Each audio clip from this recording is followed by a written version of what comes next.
6:04. Talk 107.3 FM, WBRP. Mornings with Brian Haldane, off and running. Brian here with you, Bree Lynn producing. Are we already at 80 degrees in downtown Baton Rouge as we broadcast live from the 180 Pros studio? 180 Pros is the time for your IT to do a 180. Visit 180pros.com. Yes, we do have one eye on this storm for whatever that's worth. We'll cover it a little bit this hour and a little bit in the 8 o'clock hour as well. Not going to be a huge deal. But there's no way we don't have a storm in the Gulf and not at least talk about it, or a storm that's going to hit Louisiana, and not at least talk about it in some form or fashion. We are dialing into the District 5 congressional race. We're checking in with Congressman Troy Carter. We got a lot to get to. So, tell you what, let's get to it. Top stories and trending.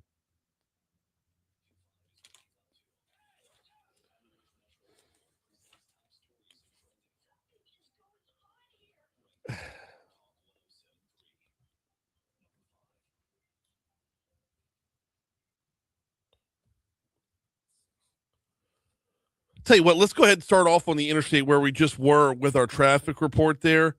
As our news partners at WBRZ still have their story up as well. 2 right lanes on I-10 eastbound are blocked on the Mississippi River Bridge. This is due to a crash. Was first reported about an hour ago. The accident itself is at the Nicholson Drive exit near LSU.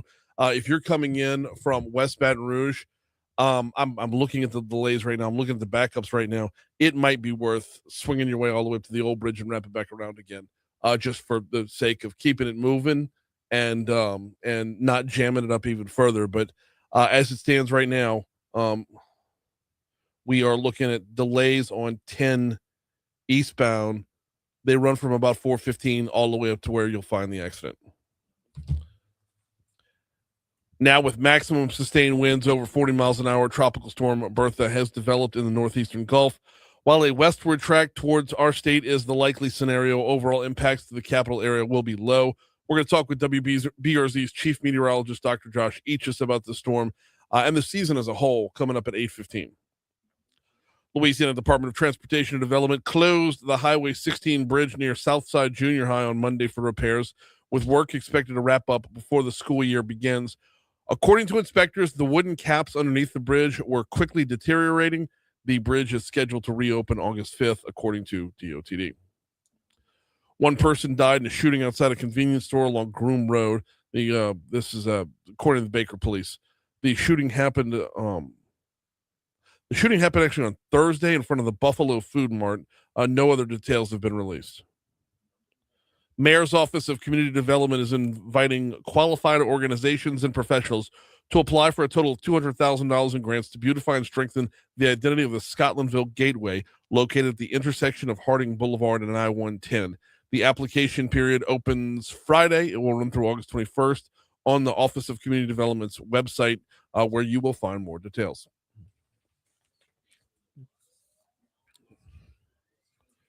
What you got, Breland? A man described as the anti-government extremist set off an incendiary device to set a fire outside a Manhattan federal building that houses an immigration court, the FBI Former said. U.S. Army soldier. What? Yeah. Leaving 3 minor injuries, so luckily no fatalities. Thank God. Yeah, and there's video of him like pouring gas on it before setting off the device. Yeah. What? Mm-hmm. When people go to the extreme, they go all in. It's heartbreaking. It is. A federal judge has temporarily blocked Paramount's proposed $81 billion merger with Warner Bros. Discovery for at least 14 days, giving a coalition Warner Bros. Warner Brothers of 12 states, led by California, more time to challenge the deal in court. And I just got done listening to the Business Wars podcast about when Paramount was purchased. When Viacom and I forget who the other player was, like QVC, were trying to buy it. This was like in the 90s, because this was like Wayne Huizenga was still a player in this with Blockbuster, and this was what caused Viacom and Blockbuster to merge, was in order to get the sway to buy Paramount. Fascinating Business Wars podcast. It brings up an interesting, you don't want to hear about layoffs and you don't want to hear about where the entertainment industry Right. could be going over the next couple of years, but it's really no surprise to combine these streaming services. Well, no, right. The problem that I have though is when you constrain content. We've got content everywhere where you turn around. There are so many things I want to watch, but I can't because I don't have that particular streaming service. Paramount being one of them. Or Apple TV. I had to renew it again. Well, I renewed it again so I can watch Shrinking. Because I'm like, well, good thing that a season 4 of Ted Lasso is coming back to Apple TV. Oh, so yeah, you renewed it at the right time. But you have a point. Every time we turn around, we have to pay a fee. Right, because there's another streaming service that has like 2 shows you really want to see. Right. Yeah. Well, Baton Rouge is up for USA Today's top 10 best college sports towns in the country. No surprise. I mean, of course. Yes. Here's the thing, though. Are we a college sports town? We're also a capital city. I mean, LSU's campus as LSU's campus, yes, there's no better tailgating venue on the planet. That is not even subjective. That is objectively true. Everyone who has any quantifying measure of what makes for a great tailgate, LSU gets it done better than anybody on the planet. We already know that. But as far as a college town is concerned, we're not Auburn. We're not Oxford. We're not removed from everywhere else just to be our own little college town. We're the capital city. Well, I'm going to tell you, we have Southern and they're, I mean, between Southern and LSU, I would say so. We are a college town. Okay. I mean, we're a city with 2 colleges in it. 3, well, counting BRCC, we got 3. Yeah. So when you think of a college town, do you think of you have to go out somewhere where the only thing there is the college? I will give you this. So when I went to Auburn and I went to that area, as soon as you walk into, or as soon as you drive, it's all Auburn. That's all you see. So I'll give you that. Right. Is there like an Essen Lane in Oxford, Mississippi? Is there a downtown to Auburn? Right. You have a point there. Right. Yes. We are the state capital. We are a city. We have so much more than just LSU Southern. LSU and Southern, huge part of our identity for sure. But we are still a capital city with or without those schools. Major point. You bring up a good point. Yep. Tell you what they do have on LSU's campus is a Metherns. And you know what? I might be swinging by for the wing bar today. I'm overdue to go hit that wing bar. Metherns on campus. If you work on LSU's campus, and I know summertime's about to wrap up, it's about to be back to school time in no time at all. So now's a good time to remind you that if you are on campus, they've got a fantastic lunch for you over at Metherns. The deli, the salad bar is phenomenal, but walk up to the deli side. They'll do the plate lunches, or do like I do, just hit up that wing bar over there. It is a full service grocery store right there on campus. I mean, downsized from what you would expect from a ginormous grocery store. It's not the footprint that the Metherns on Highland and Kenilworth is, but it is nonetheless a full service grocery store right there on campus. So as we're approaching back to school time, it's a good thing to remember is that if your kids go to LSU, you got the full service grocery store right there in the Nicholson Gateway Shopping Center, directly across the street from Tiger Stadium. It's Metherns. I need to go get my charger. My phone didn't charge last night either. I think my charger's just dead. Yeah. What do you have? Because I have a fast charger for this. Is that the lightning one? No, that's not the C. I have lightning, not C. You need it? It's fast. Okay.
Sankey has. Yeah, no, I got them.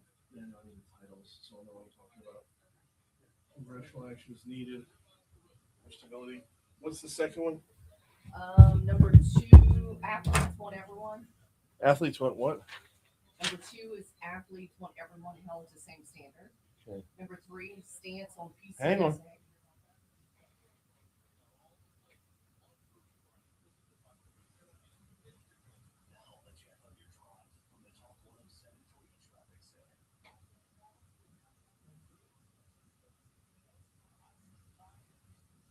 Three is what? That's not what Hang on. he's talking about Mobile. Yeah, he's talking about Mobile. Wow. All right. Okay. Three is what? 3 stance on PCSA.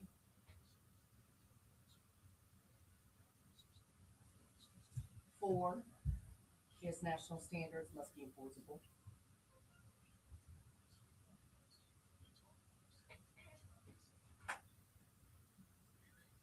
And 5? Last cut, PCSA should replace patchwork of state law. Yeah, you should have told about Mobile. Yeah. And all that.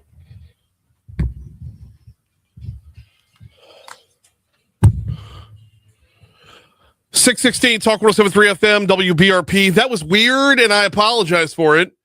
Wires got crossed in the computer somewhere. If you are making your way towards downtown Mobile, you know exactly where you're I going. was like, hold on. What is going about going back to Florida? Right. So let me see if I can do this on the fly here. Obviously, I-10 eastbound coming into Baton Rouge is a mess right now. I-10 eastbound, if you're on the west side making your way over this way, there was an accident reported about an hour and 15 minutes ago near Highway 30. Nicholson Drive exit is where the accident was reported. That's got things backed up on 10 eastbound coming back across the river from roughly Highway 415 until you get to said accident. Now, the rest of the interstate systems aren't looking bad. If you're making your way in from Livingston Parish, you don't even have your normal congestion or delays right now. If coming in from Livingston Parish, Denham Springs, you're looking good. Coming in from Ascension, you're looking good. So 12 West and 10 West are both great right now. The only thing to look out for on the interstates is that one thing eastbound. And hopping off onto the surface streets, you will find another accident. This was reported about 40 minutes ago on Essen Lane, right near I-10. Right near, so it's Essen Lane headed southbound because the accident's right there by I-10 westbound. So surface streets, accident on Essen. Interstates 10 eastbound is where you're going to find your delays. That's your look at traffic from the studio, because The Talk 107.3 studio I mean, in Baton Rouge. It's just so strange. I'll update that again in a couple of minutes. Right now it is sports time, and SEC media days are going on. As far as the X's and the O's and hearing from the coaches and the players, we might get into a little bit of that as the week wears on. We'll definitely get into it once it's LSU's turn. So Friday's going to be chock-a-block full of all that. But for right now, the commissioner kicks things off every single year. Hearing from Greg Sankey, this is going to be all about NIL. This is going to be all about transfer portal. This is going to be all about how you have a handful of conferences and a whole bunch of states all playing by different rules. So how do you fix that? Well, according to Greg Sankey, cut one, please. According to Greg Sankey, Congress has got to step in. And one of our greatest responsibilities is to establish a stable national framework for college athletics. For more than 6 years, those of us in the conference office, the leaders on our university campuses, Southeastern Conference student athletes, and policymakers have worked in good faith seeking the return of national standards through federal legislation.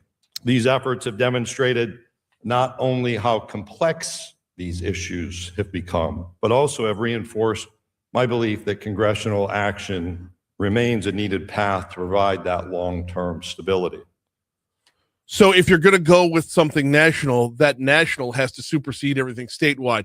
Cut 4, if you will, to talk about putting this all in one line. The first is about those national standards, which must be enforceable. If Congress establishes national rules Individuals and organizations who comply with those rules should not be subject to litigation simply for following the law. Without meaningful legal protections, we risk the continuing cycle of uncertainty that has been part of our challenge in college athletics in recent years.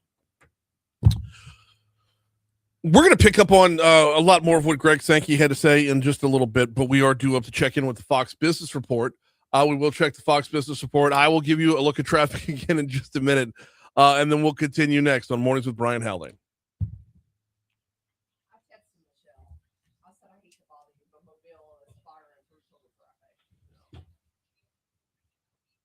And the word is incendiary. Incendiary. Okay, thank you. I don't think I butchered it too bad, but No, I did. Okay. Yeah.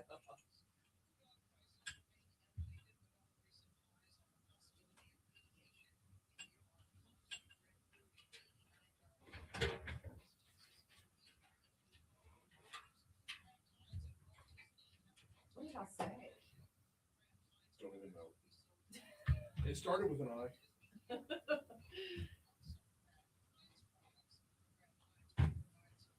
I'm surprised that man called. Saying, You don't need to have more kids. You don't need to breed. I'm like, damn, what did JP even do? Nothing. There were times where he couldn't read real well. I know, but come on. That threatened me. No, I know, but it's JP would give him ammo, you know. I know. Well, it probably fueled him to keep calling. Yeah. One time he called him, he just breathed on the phone. He's like, I'm like, oh. So I hung up. Yeah.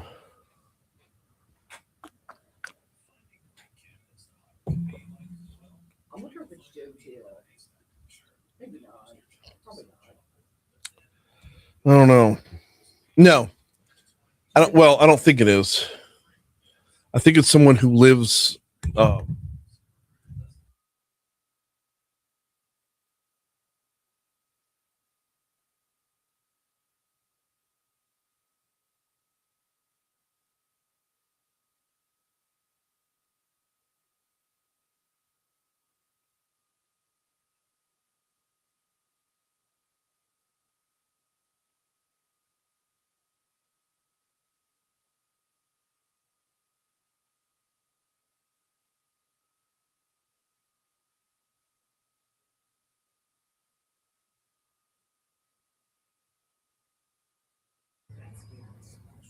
I don't think you live too far away when you're working. You can find a closer Dollar General to your home, you know. Brian needs a heating massage pad for that back. What, I didn't say anything about my back. I know. Alan's just. I didn't. All right. All right. Looks like we got a little bit of an update here. We have the two right lanes have reopened on 10 East at the Mississippi River Bridge. This is after a crash that happened a little over an hour ago on I-10 eastbound coming across the Horace Wilkinson Bridge, the new bridge. Coming across the new bridge, there was an accident about an hour ago. It had a couple of lanes blocked. Things backed up very, very quickly all the way to 415. And now we should start to be in the clearing stages of that. Not quite all the way there just yet, but the accident itself has been cleared. Your other interstates in Baton Rouge are all looking good right now. Surface streets, that accident I told you about 5 minutes ago that was over there by Essen Lane, that one's gone as well. So we're looking clean. Just the residuals of the accident on 10 eastbound. That's all you got to look out for.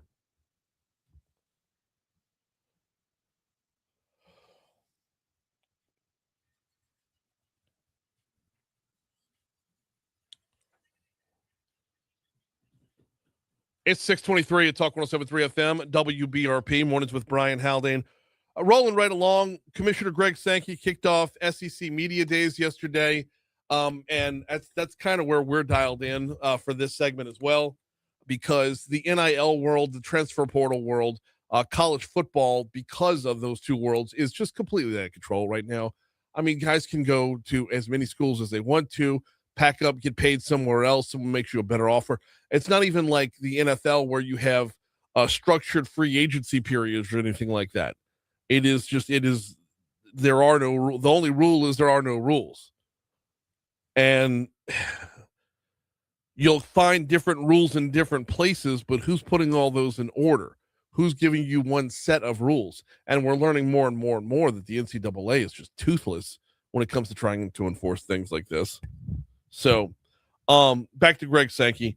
One of the things that he talked about yesterday is this isn't just an administrative thing. Athletes want standards too. Cut two. Student athletes, coaches, and universities deserve to compete under consistent standards, regardless of geography. Over and over, our student athletes tell us the same thing. When they line up for kickoff, tip-off in a basketball game, first pitch in the spring, or when they put their feet in the starting blocks at a track meet, they want to know that every competitor from other teams, from different campuses across different states, that those competitors are being held to the same standards that apply to them. Among all the press releases, legislative drafts, committee hearings, and political commentary, that message from our student athletes, to me, is the clearest message we have heard.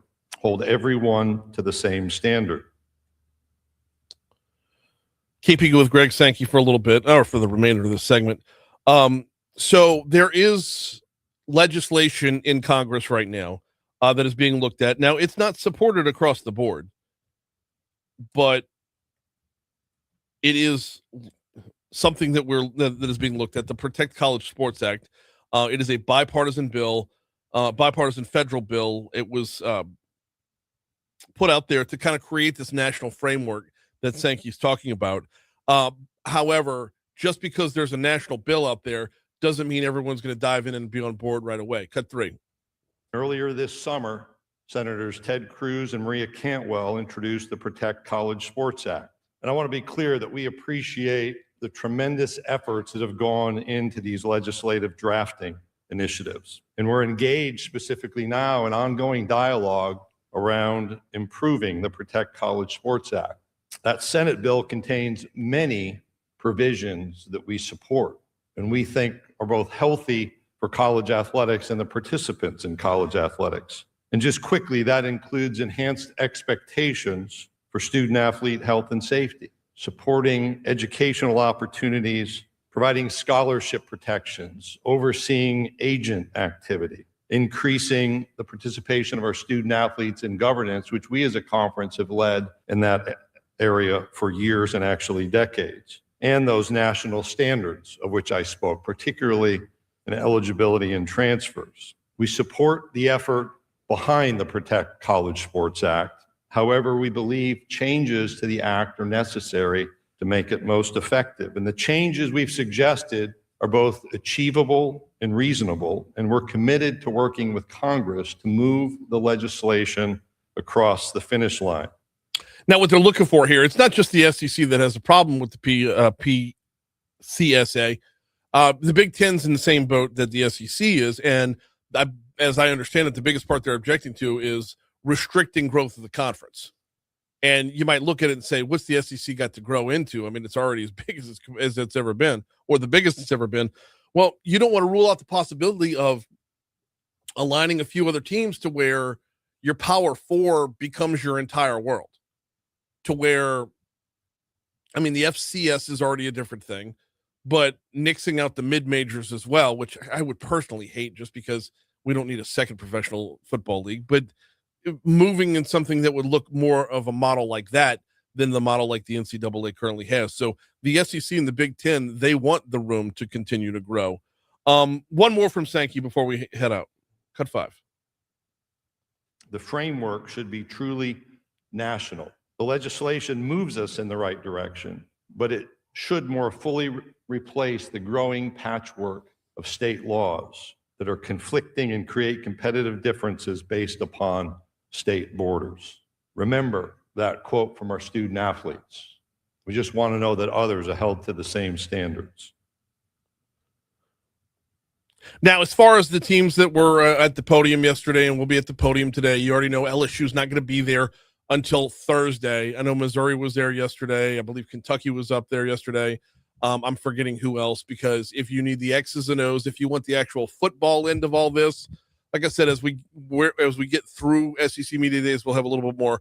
But for the overall football end, I'm going to leave it to the experts on 104.5 ESPN, or more to the point, LouisianaSports.net, your home for SEC Media Days, your home for the coverage of SEC Media Days is LouisianaSports.net. I can tell you right now, they are just from yesterday alone. We saw 4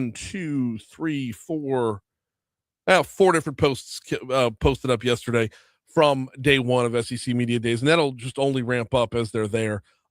This could be content galore over the course of this week. Hey, before we get to news at the bottom of the hour, let me remind you about Neurojust, Neurojust, neurojust.com. If you're battling with anxiety or depression and the antidepressants aren't for you, if you don't like the way the prescription drugs make you feel, you might want to give TMS therapy a look. It's FDA approved. It is completely painless and non-invasive. And the guys at Neurojust will battle with your insurance company to make sure they're picking up the tab. Learn more at neurojust.com. Here's news. I was looking at the law.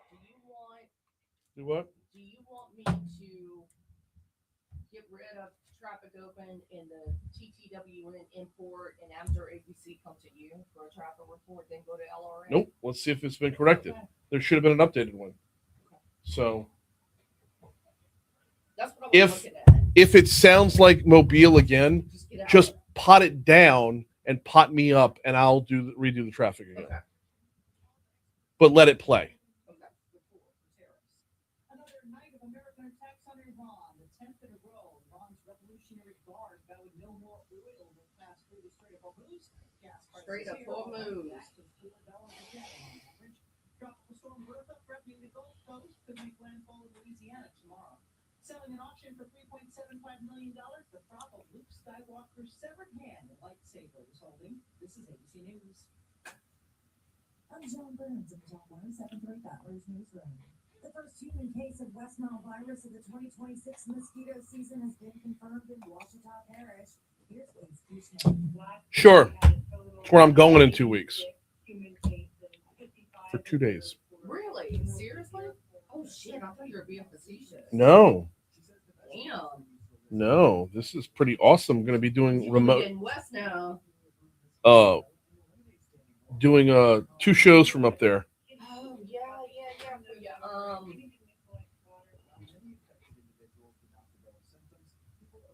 Yes. I had to think about where you were going, but for your remote next week. Week after. Yeah. Yeah. I'm going to the Louisiana Municipal Association. Their annual conference is in Monroe, and Friday Ellis wants me there. So they're buying the 5th and the 6th. That's great. So, and it works out because after the show on I need to take the 4th off. Is the 4th a Monday? Fourth is Tuesday because the kids go back to school on the 3rd. I might take off on the 4th. Let Dave and Drew do it that day. Yeah.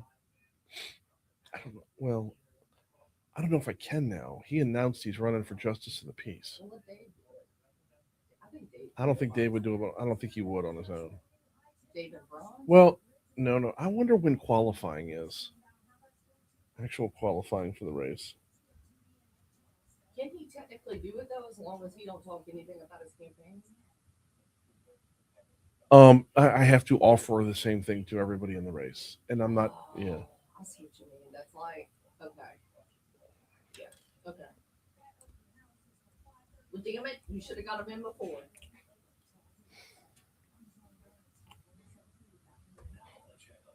All right. Let's see.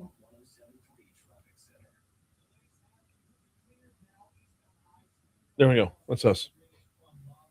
All right. Let me tell Michelle. I'm gonna say no.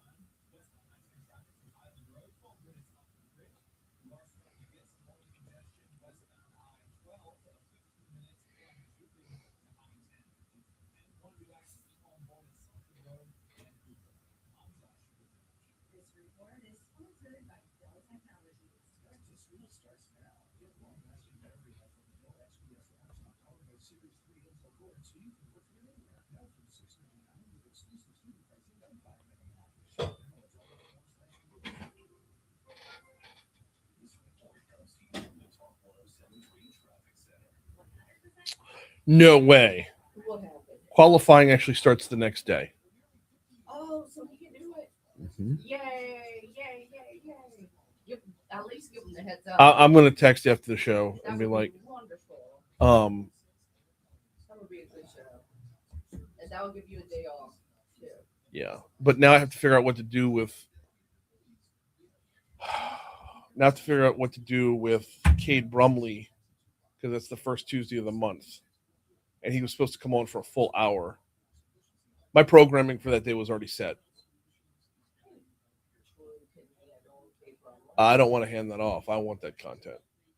I've been putting off Cade Brumley. Cade basically, rather than coming on once a month, he took the summer off. He's going to give us a full hour.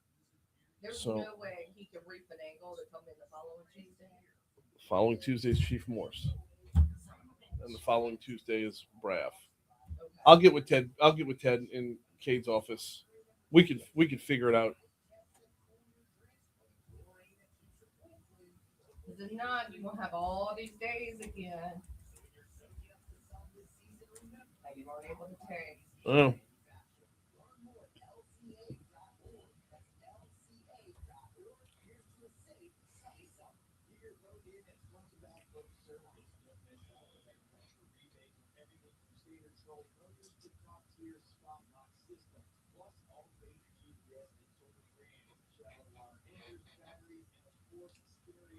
August 6th is the first day of school for students. 7th is a Friday. First Friday of the month is supposed to be Patty G. I bet I could push Patty G back by a week. Get Dr. Brumley on that day. That way I don't have to do a whole lot of... No, wait, fuck. No, because I'll be traveling back that day. I'd have to take off the 4th and the 7th.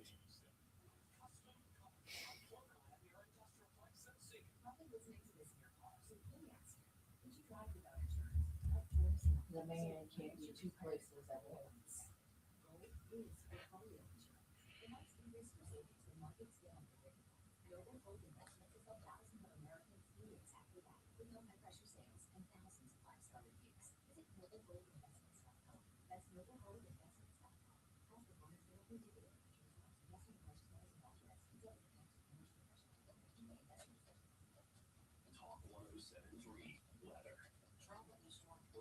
No, I'll work the 4th and take off the 7th.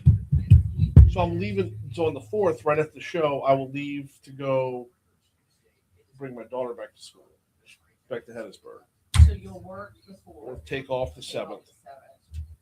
But That'll then- be within the qualifying period, but it won't be over with yet. So I'll be okay. So Dave, what do you think? They can do it, yeah. They'll do it? Yeah.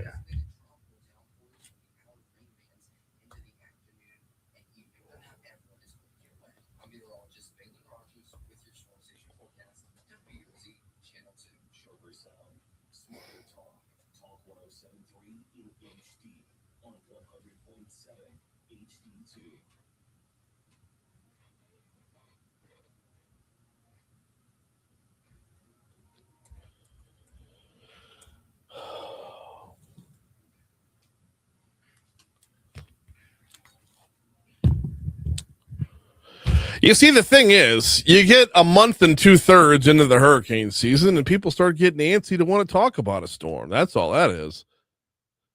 It's 6:38 at Talk 107.3 FM WBRP. People We've got, just want to drink. They That's- don't really so because that's part of it. yeah. That's a big part of it. I mean, we don't need an excuse to drink because we'll find an excuse to drink. But I think they want a day off, to a hunker storm day. down. Yeah, a storm day for snacks, Little Debbie's, oatmeal cream pies. Mm-hmm. It's like the circus, the animal crackers, but the ones that are coated in Oh God. the white and pink. Yes, it's like the frosted animal cookies. Yes. Yes. Just dig in on the bad snacks and whatnot, and not really have a storm hurt us. It's here. We see it. Everybody gets to take off work except for us. State calls things off. Oh yeah. Yeah. Everybody hunkers down. Schools are closed. Right. We have run of the building because all the music stations go home as Yeah. well. Empty parking lot out there. I know Jimmy There's- tells me Yeah. because I'm on Tiger. He goes, "We're off." I'm like, Right. "Well, okay, No, well, you're not not. really, Right. because I'm Brian's producer." Right. Yeah. But everybody, gets to enjoy a storm. rather than have a storm rip through and do actual damage. So this is what we're looking at right now with Bertha. I don't think it's going to be worth taking a day off. I don't, but I'm no meteorologist. We'll talk with Dr. Josh Eachus at 8:15 about it. In fact, we've got some audio from our news partners at Louisiana Radio Network, from Barry Keim, our state climatologist. But what we're looking at right now, and with Tropical Storm Bertha, what we're looking at right now is a tropical storm warning is in effect from the Floribama over to the Jefferson-Plaquemine Parish border. There's a storm surge watch in effect from the Floribama to the mouth of the Mississippi River. The tropical storm warning means tropical storm conditions are expected somewhere within the warning area. Now, Paul Sawyer, State Rep Paul Sawyer, who also runs the Amite River Basin Commission, was in with us yesterday talking about the potential of a storm surge, because this thing's going to hug the coast and it's going to move slowly, right? And so there's a storm surge watch that is in effect as well. As the storm surge watch means there's a possibility of life-threatening inundation from rising water moving inland from the coastline. We all know what a storm surge actually is. But oftentimes when you see flooding from a storm, it's from that push that comes in. By the way, the storm surge watch is the same one, Floribama, all the way to the mouth of the Mississippi River. But when you see that push of water come in, and that's where you get, coastal flooding and whatnot. So as of 4 a.m., the center of Tropical Storm Bertha was located. It was, they give you the latitude, longitude again. I really wish it would just say the place. Let me go over to the map. It is due south of Destin, basically, is where it's at. It's due south of Destin. And it's making its way slightly northwest, but more, it's west-northwest. And then it's going to turn on more of a westerly path after that. What we're looking at is by overnight, evening into night, Wednesday into Thursday, is when it should be crossing into Louisiana. And the maximum sustained winds right now, 50 miles per hour. And it's moving northwest at 5 miles per hour. Now, as far as what it's going to do when it gets here, that's going to depend on, A, whether or not we see any more shear like we saw, which is what's predicted to keep it at tropical storm status and not get into hurricane status. The other thing we're keeping an eye on with is the slow nature of the storm. It's only moving at 5 miles per hour. Yesterday it was only moving at 3 miles per hour. The reason a smaller storm or a weaker storm can have a significant effect is because it just sits on you. I mean, let's remember the 2016 flood. True. The 2016 flood wasn't even a named storm. I mean, there was so much rain upriver for so many days. We got rain here too, but it was between here and upriver for so many days that, your system just sits on top of you. So, Bertha will continue on that westerly path, should remain a tropical storm through the, midday Thursday. Then as it makes its way west of us, it should reduce back down to a depression. Barry Keim says we're not expecting major strengthening as it moves towards us here in Louisiana. Cut one, please. The storm is being exposed to some wind shear, and it's ingesting some dry air off the continent from the southeastern U.S., and that's going to limit the storm really from becoming a major hurricane. So according to the National Hurricane Center's, what I'm looking at here on the screen, Plaquemines Parish is where it's likely going to make landfall. I mean, it's just the way it's just sitting and moving so slowly. I don't see a whole lot of forecasting of the trajectory. So what are we looking at? Overnight Wednesday into Thursday, like I said. Back to Keim again. Even though it's not going to make landfall until overnight Wednesday into Thursday, they'll start feeling the effects sooner. Cut two. We should start feeling it here late Tuesday. The wind should start picking up into Wednesday morning, and then the storm should be passing just south of New Orleans on Wednesday evening. Now, is there a possibility that could strengthen? I mean, this is something we look at. We're not trying to drum up fear. We're not trying to drum up any kind of hype or whatever. I know I jokingly said, we're a month and 2/3 into the hurricane season, and we haven't had anything. Arthur hit 6 parishes pretty hard, but it was split. We didn't see a drop of rain here in Baton Rouge as a result of it. So, we're not itching to get something. We're not itching to get a storm, but with the temperatures in the Gulf right now, could we see this thing actually develop beyond a tropical storm into a legitimate hurricane? Cut 3. If it stays offshore and stays over that warm water, I would say that a weak hurricane is not off the table, but I'd say that's not likely, but it's something we need to watch very carefully. It's not likely. We're going to talk with Dr. Josh Eachus about this coming up at 8:15. Haven't had him on yet this hurricane season because hurricane season has been projected to be below average. B, it's been living up to said projection so far.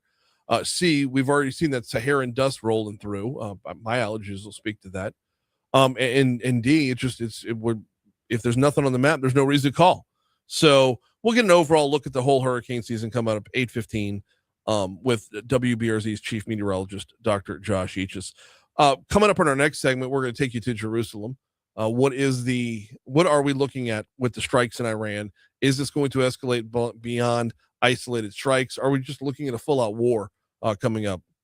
ABC News' Jordanna Miller is going to join us from Jerusalem in our next segment. Coming up right before that, we'll have a look at traffic. We'll have a look at your money now. Before we get you to that break, though, do need to remind you about ExxonMobil. Been in our backyard for 115 years.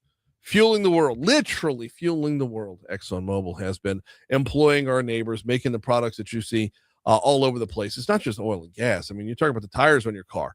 A lot of this comes from ExxonMobil. Plastics all over the place comes from ExxonMobil. Where is that future headed? Well, they're not abandoning what they've done for 115 years, not by any stretch of the imagination.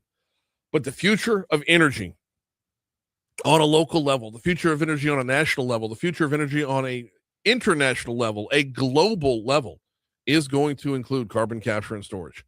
CCUS, if you want to throw that usage in there as well. Carbon capture and storage is where the future is going to be at. And ExxonMobil is going to be at the forefront of it on a safe scale, doing it safely the way they've done here in Baton Rouge. If you want to learn more about what they plan, visit aboutlaccs.com, aboutlaccs.com. Quick break. We're back next.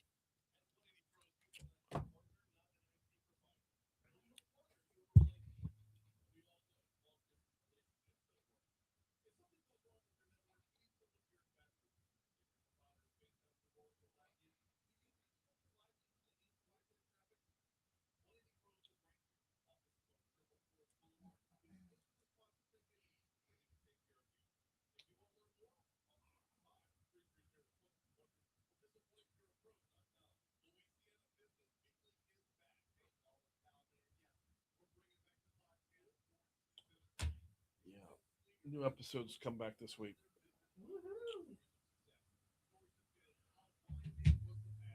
You and your 18 million hats and your 18 places to be. Yeah.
Grab the phone.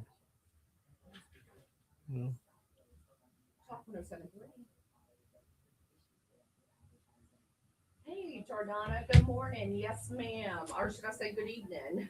We're going to be coming to you in about 2 minutes. What time is it there? Almost 3. Yeah. So good afternoon. Yeah. Okay. We'll be coming to you in about 2 minutes. Okay. Yes, ma'am. 3 in the afternoon. My goodness. Yep.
.652 at Talk 107.3 FM, WBRP. Mornings with Brian Haldane, rolling right along. So another ship was attacked in the Strait of Hormuz Monday evening. That's the second one well, I guess recently is not the right word. But let's get the latest from over that way. Joining us from Jerusalem, ABC News correspondent Jordanna Miller's with us. Good morning. How are you? Another day here, never boring. The Iranians, as you said, did strike another cargo vessel in the Strait of Hormuz, and traffic there through that critical waterway has come to just about a halt after now 10 days of renewed fighting between the U.S. and Iran. That's driving up the price of oil. That has now brought the average cost of gasoline for Americans to over $4. And there's no real indications of a diplomatic off-ramp, if you will. There's one flicker of hope, I would say. That is that today the Iranian interior minister is in Pakistan. Mm-hmm. Pakistan, of course, is the main mediator between the U.S. and Iran. So discussions there on a potential ceasefire, could be taking place. And we heard reports here in Israel yesterday about a draft for a 10-day ceasefire proposal the Iranians were looking at. But so far, no real confirmation that there is any deal to stop the fighting. And so, last night was the 10th night of strikes, the U.S. hitting in and around the Strait of Hormuz and further inland to around cities like Shiraz, Avaz. We also heard there were explosions in Isfahan, and the Iranians struck back today and overnight and early into the day here in the Middle East, and they've hit, according to Bahrain, Kuwait, and Jordan.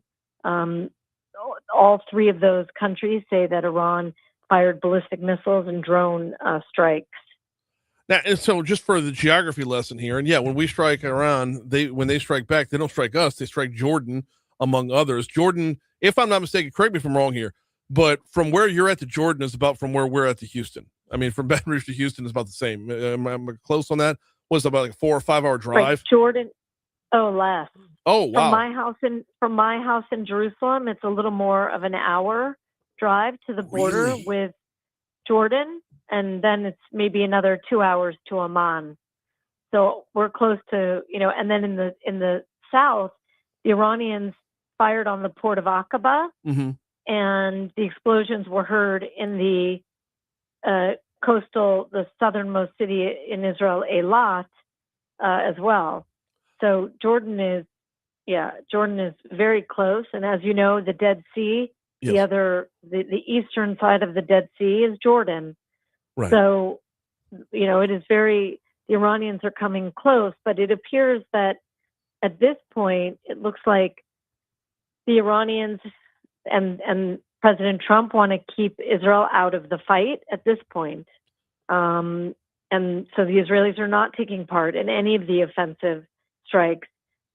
It's possible the Israelis are sharing intel and giving intel to the U.S. on, for the target banks, if you will. Yeah. There have been credible reports of that, but there's no kinetic, no military involvement by the Israelis at this point. They're on the sidelines and just prepared for anything because Iran could strike Israel in a moment's notice. But for now, that has not happened. And I think they have thought many times before they will strike Israel, because that will escalate things. Right now, this is a military conflict back and forth, but it's not full-fledged war, not yet. So I don't want to ask what's the difference, because it can always be worse. But I will ask, a 10-day ceasefire, is there any hope that even matters? And I hate to sound so cynical about that, but when you talk about the number of players involved, when you talk about the separation between Iran and Hamas, when you talk about, is Israel going to play along as well? With everybody that's going to have their chips all in the middle of the table here, does a 10-day ceasefire get a whole lot done? Well, I think that question speaks to strategy. What is President Trump's strategy at this point, and what is his goal, and how can he achieve it? Right. And I think if his goal is to reopen the Strait of Hormuz, that appears to be his goal, right? And not to deal with the nuclear issues right away. That's what the MOU was supposed to do.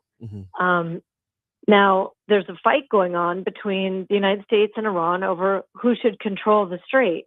Iran is saying the MOU gave us control, Tehran control.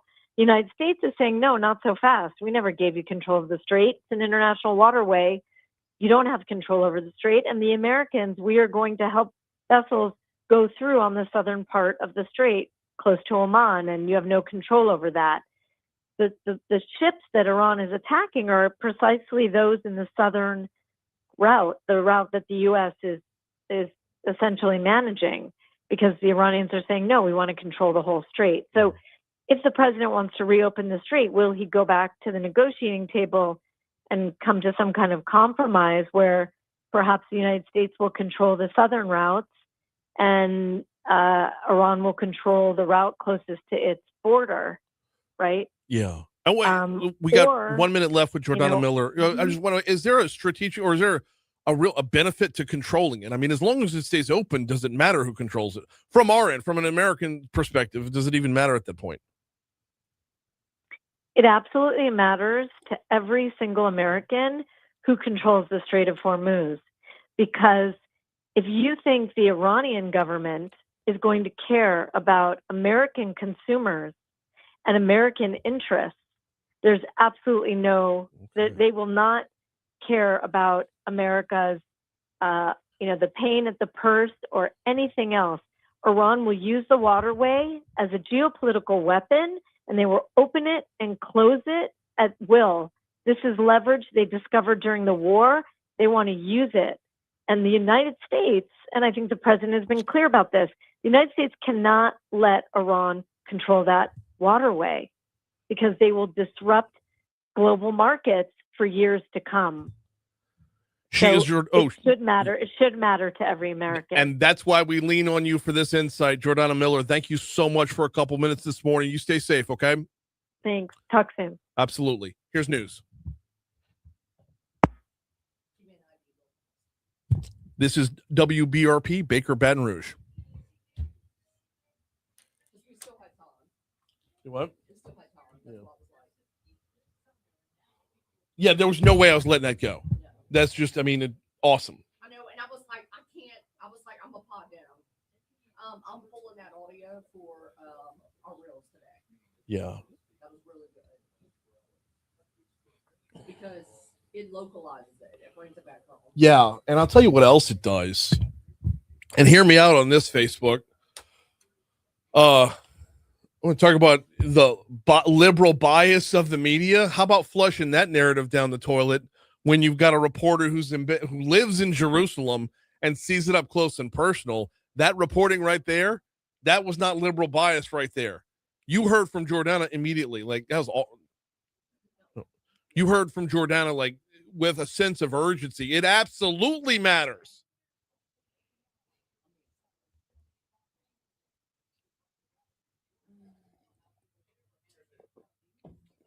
Damn, that was strong.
Oh, good morning, Christy. Welcome in, boo.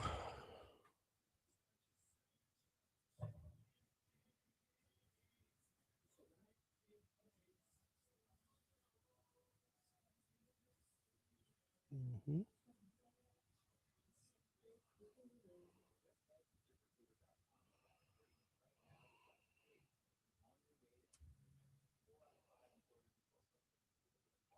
Mm-hmm.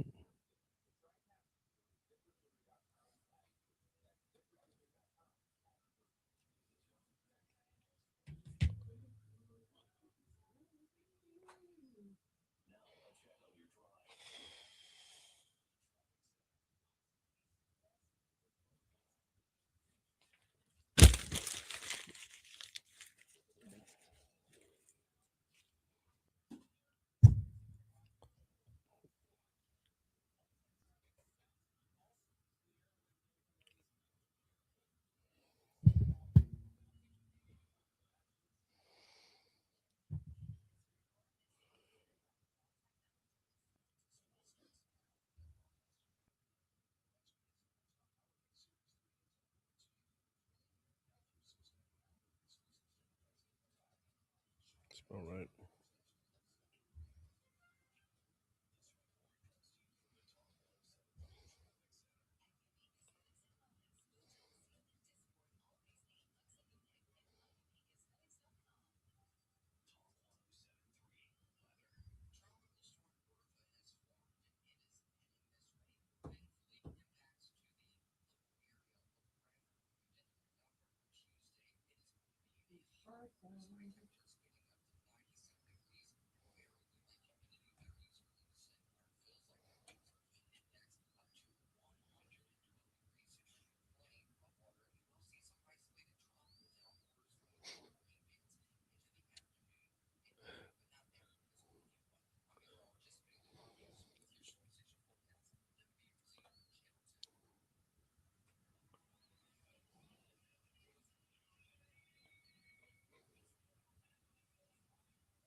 $7:05. Talk 107.3 FM, WBRP, mornings with Brian Haldane, rolling right along. Hour 2 coming your way right now. Brian here with you. Breland producing, starting off your 7 o'clock hour at 80 degrees. Yuck. In downtown Baton Rouge. It's going to be another hot one today, y'all, as you just heard in your forecast right there. This hour, we're going to dive into the 5th Congressional District race. State Representative Mike Echols. He was in it last time. It was one of the front runners before they changed up the maps. Well, Echols is right back in it, looking to grab the seat that's being left vacant because Congresswoman Julia Letlow is the Republican name on the Senate ticket. So that seat has no incumbent.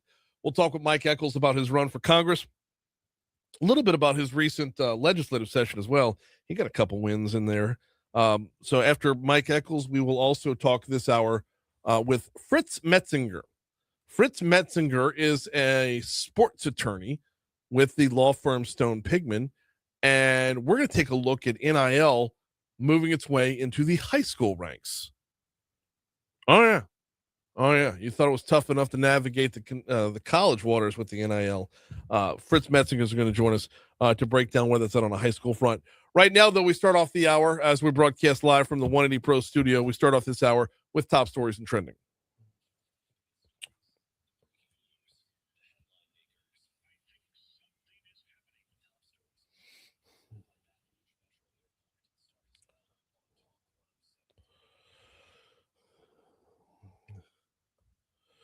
Big news at Pennington yesterday. LSU's Pennington Biomedical Research Center picked up a 5-year, $5.66 million renewal of their Nutrition Obesity Research Center grant from the National Institute of Diabetes and Digestive and Kidney Diseases. This extends support through 2031 and will reinforce Pennington's role as one of only 11 NIH-funded centers of its kind in the U.S. By the way, the grant supports the shared research infrastructure, advanced scientific cores, pilot funding, and statewide collaborations that help more than this kicks down to researchers throughout the state. Now, with maximum sustained winds at 50 miles per hour, Tropical Storm Bertha has developed late yesterday in the northeastern Gulf. While a westward track towards our state is the likely scenario, probably going to hit Plaquemines Parish tomorrow. Overall impacts in the capital area will be low. We're going to talk with WBRZ's chief meteorologist, Dr. Josh Eachus, about this at 8:15. Louisiana Department of Transportation and Development closed the Highway 16 bridge near Southside Junior High yesterday. They closed it for repairs, with work expected to wrap up before the school year begins. According to inspectors, the wooden caps underneath the bridge were quickly deteriorating. The bridge is scheduled to reopen August 5th, that according to DOTD. One person died in a shooting outside of a convenience store along Groom Road, according to Baker PD. Now, this happened back on Thursday in front of the Buffalo Food Mart. We don't have any other details about this shooting. The Mayor's Office of Community Development is inviting qualified organizations and professionals to apply for a total of $200,000 in grants to beautify and strengthen the identity of the Scotlandville Gateway, which is located at the intersection of Harding and I-110.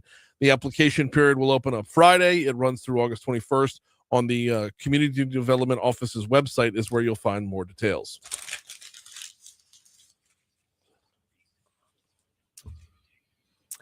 Well, a man described as an anti-government extremist set off an incendiary device to set a fire outside a Manhattan federal building that houses an immigration court, the FBI said, leaving 3 with minor injuries. The video is quite disturbing of him pouring gasoline on it before setting off the device.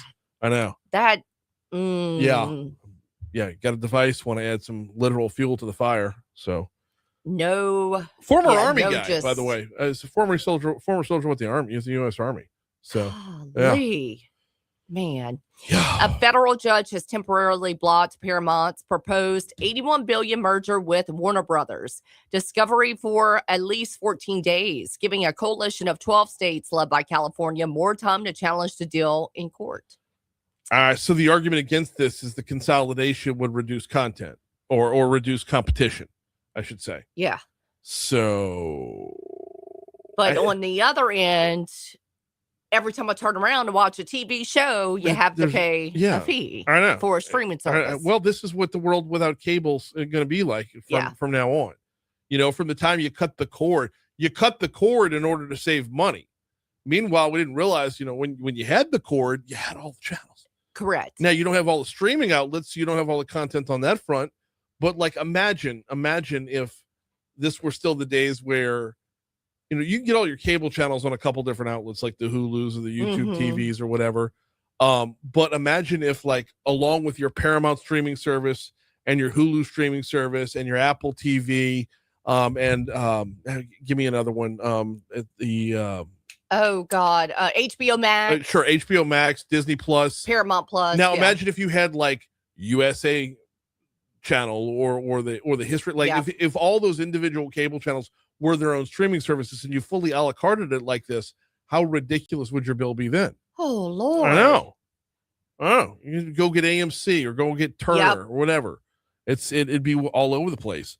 So this a la carte stuff that we do via streaming to pick, I want Paramount over here, I want Hulu over there. And just what we're doing right now is as they all go up individually, we're gonna get nickel and dime. I think so too. And to where it's no longer as affordable as just cutting the cord used to be. I remember, but right before my mom cut the cord, she was paying, I believe I'm saying that's right, $180 a month a cable, because she had all the, you know what I mean? She had the internet, she had all that. Before it's all said and done, for all of our streaming platforms, we're going to be paying $200, right? All right, Baton Rouge is up for USA Today's top 10 best college sports towns in the country. Let's talk about this over on our Facebook live chat. We're live on Facebook every single day, courtesy of the folks at Lake Urchin Care. Is Baton Rouge a top 10 college sports town? Is Baton Rouge a college sports town? Yes, we have LSU, we have Southern. Yes, tailgating is the best in the world. That is beyond compare. We are better at it than everybody else. But when you think of a college sports town, do you think of Baton Rouge as that? It's we have so much more than just college sports, or just the two colleges, or BRCC, just the three colleges. We have so much more than just those campuses. We are the capital city. So when you think of college sports town, does Baton Rouge come up, or do you think of maybe like Oxford, Mississippi, or Auburn, Alabama? Where the whole daggum thing's dead out. As soon as you drive into, you know you're in a college town territory. Vanderbilt is in Nashville. Is Nashville a college town? No. Correct. Because you have Broadway, you have all these other. Tulane University is in New Orleans. Is New Orleans a college town? No. Okay, that's where I'm going with this. You bring up such a good point when you put it in that perspective. Yeah. Look, I love my city. I love where we're at. I love the game day atmosphere. We do, like I said, we do it better than anybody else out there. But I don't know if I would qualify us as a quote unquote college town. Yeah. Good point. We got Mike Echols coming up in just a quick minute. Do need to remind you about Guarantee Health Solutions. You learn more about them at guaranteehealth.com, elevating the patient experience with hospitality-driven communication and service recovery. So if you operate an urgent care, if you operate a specialty medical office, if you operate just the family doctor, the pediatrician, whatever the case might be, how is your relationship with your patients, and could you make it better? And oh, by the way, are you making sure that relationship, as you grow it, is being utilized to help grow the business as a whole? Is the front of the office talking to the back of the office? And is the back of the office and the front of the office all focused on the patient 100%? If you want to learn more, visit guaranteehealth.com. That is guaranteehealth.com.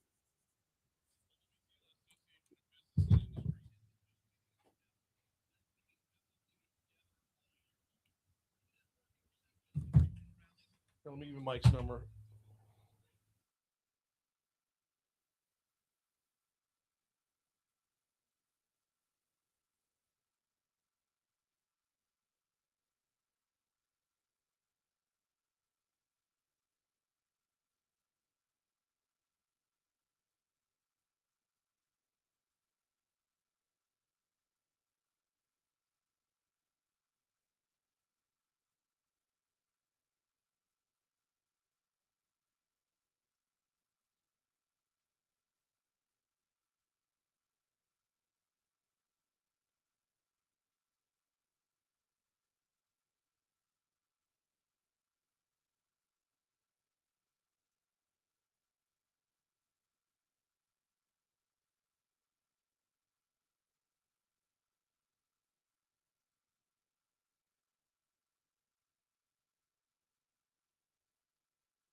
And it's the first time, and he's in it again.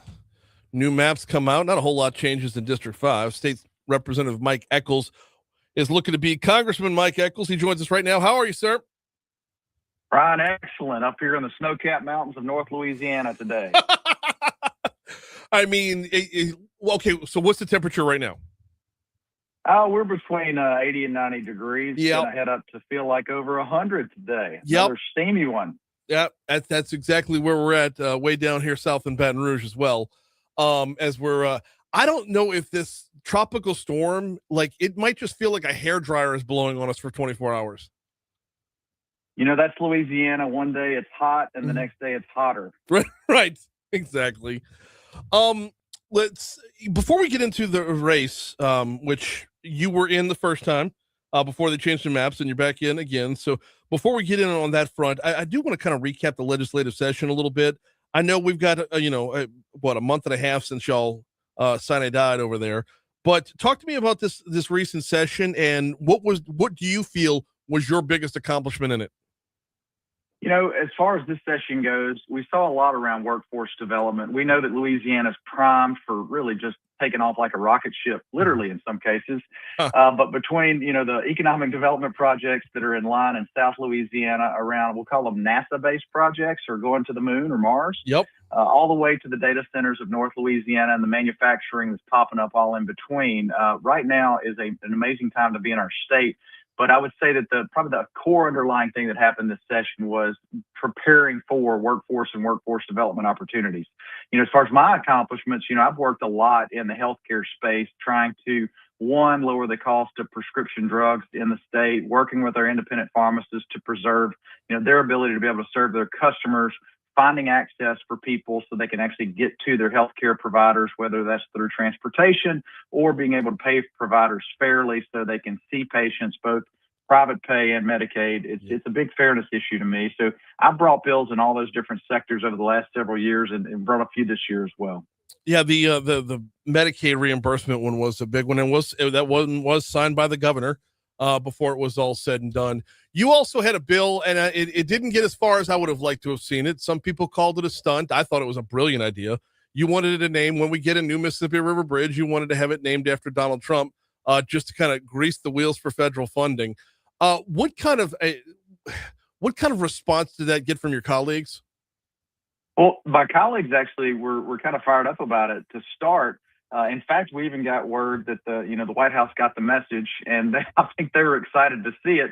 But I mean, when you're looking at trying to find federal funding for projects like a new Mississippi River Bridge, which I think is, we're 30 years overdue here. So what we've tried in the past hasn't worked very well. So I was just trying another strategy to get the big guys' attention and hopefully expedite funding. Now, once you send me to Congress, I'm still going to work on it because, while Baton Rouge may longer be in the 5th Congressional District, there's still an artery that leads right through the 5th District to that would be bridge. So my job is still to try to get the money and bring it home for all of Louisiana to benefit.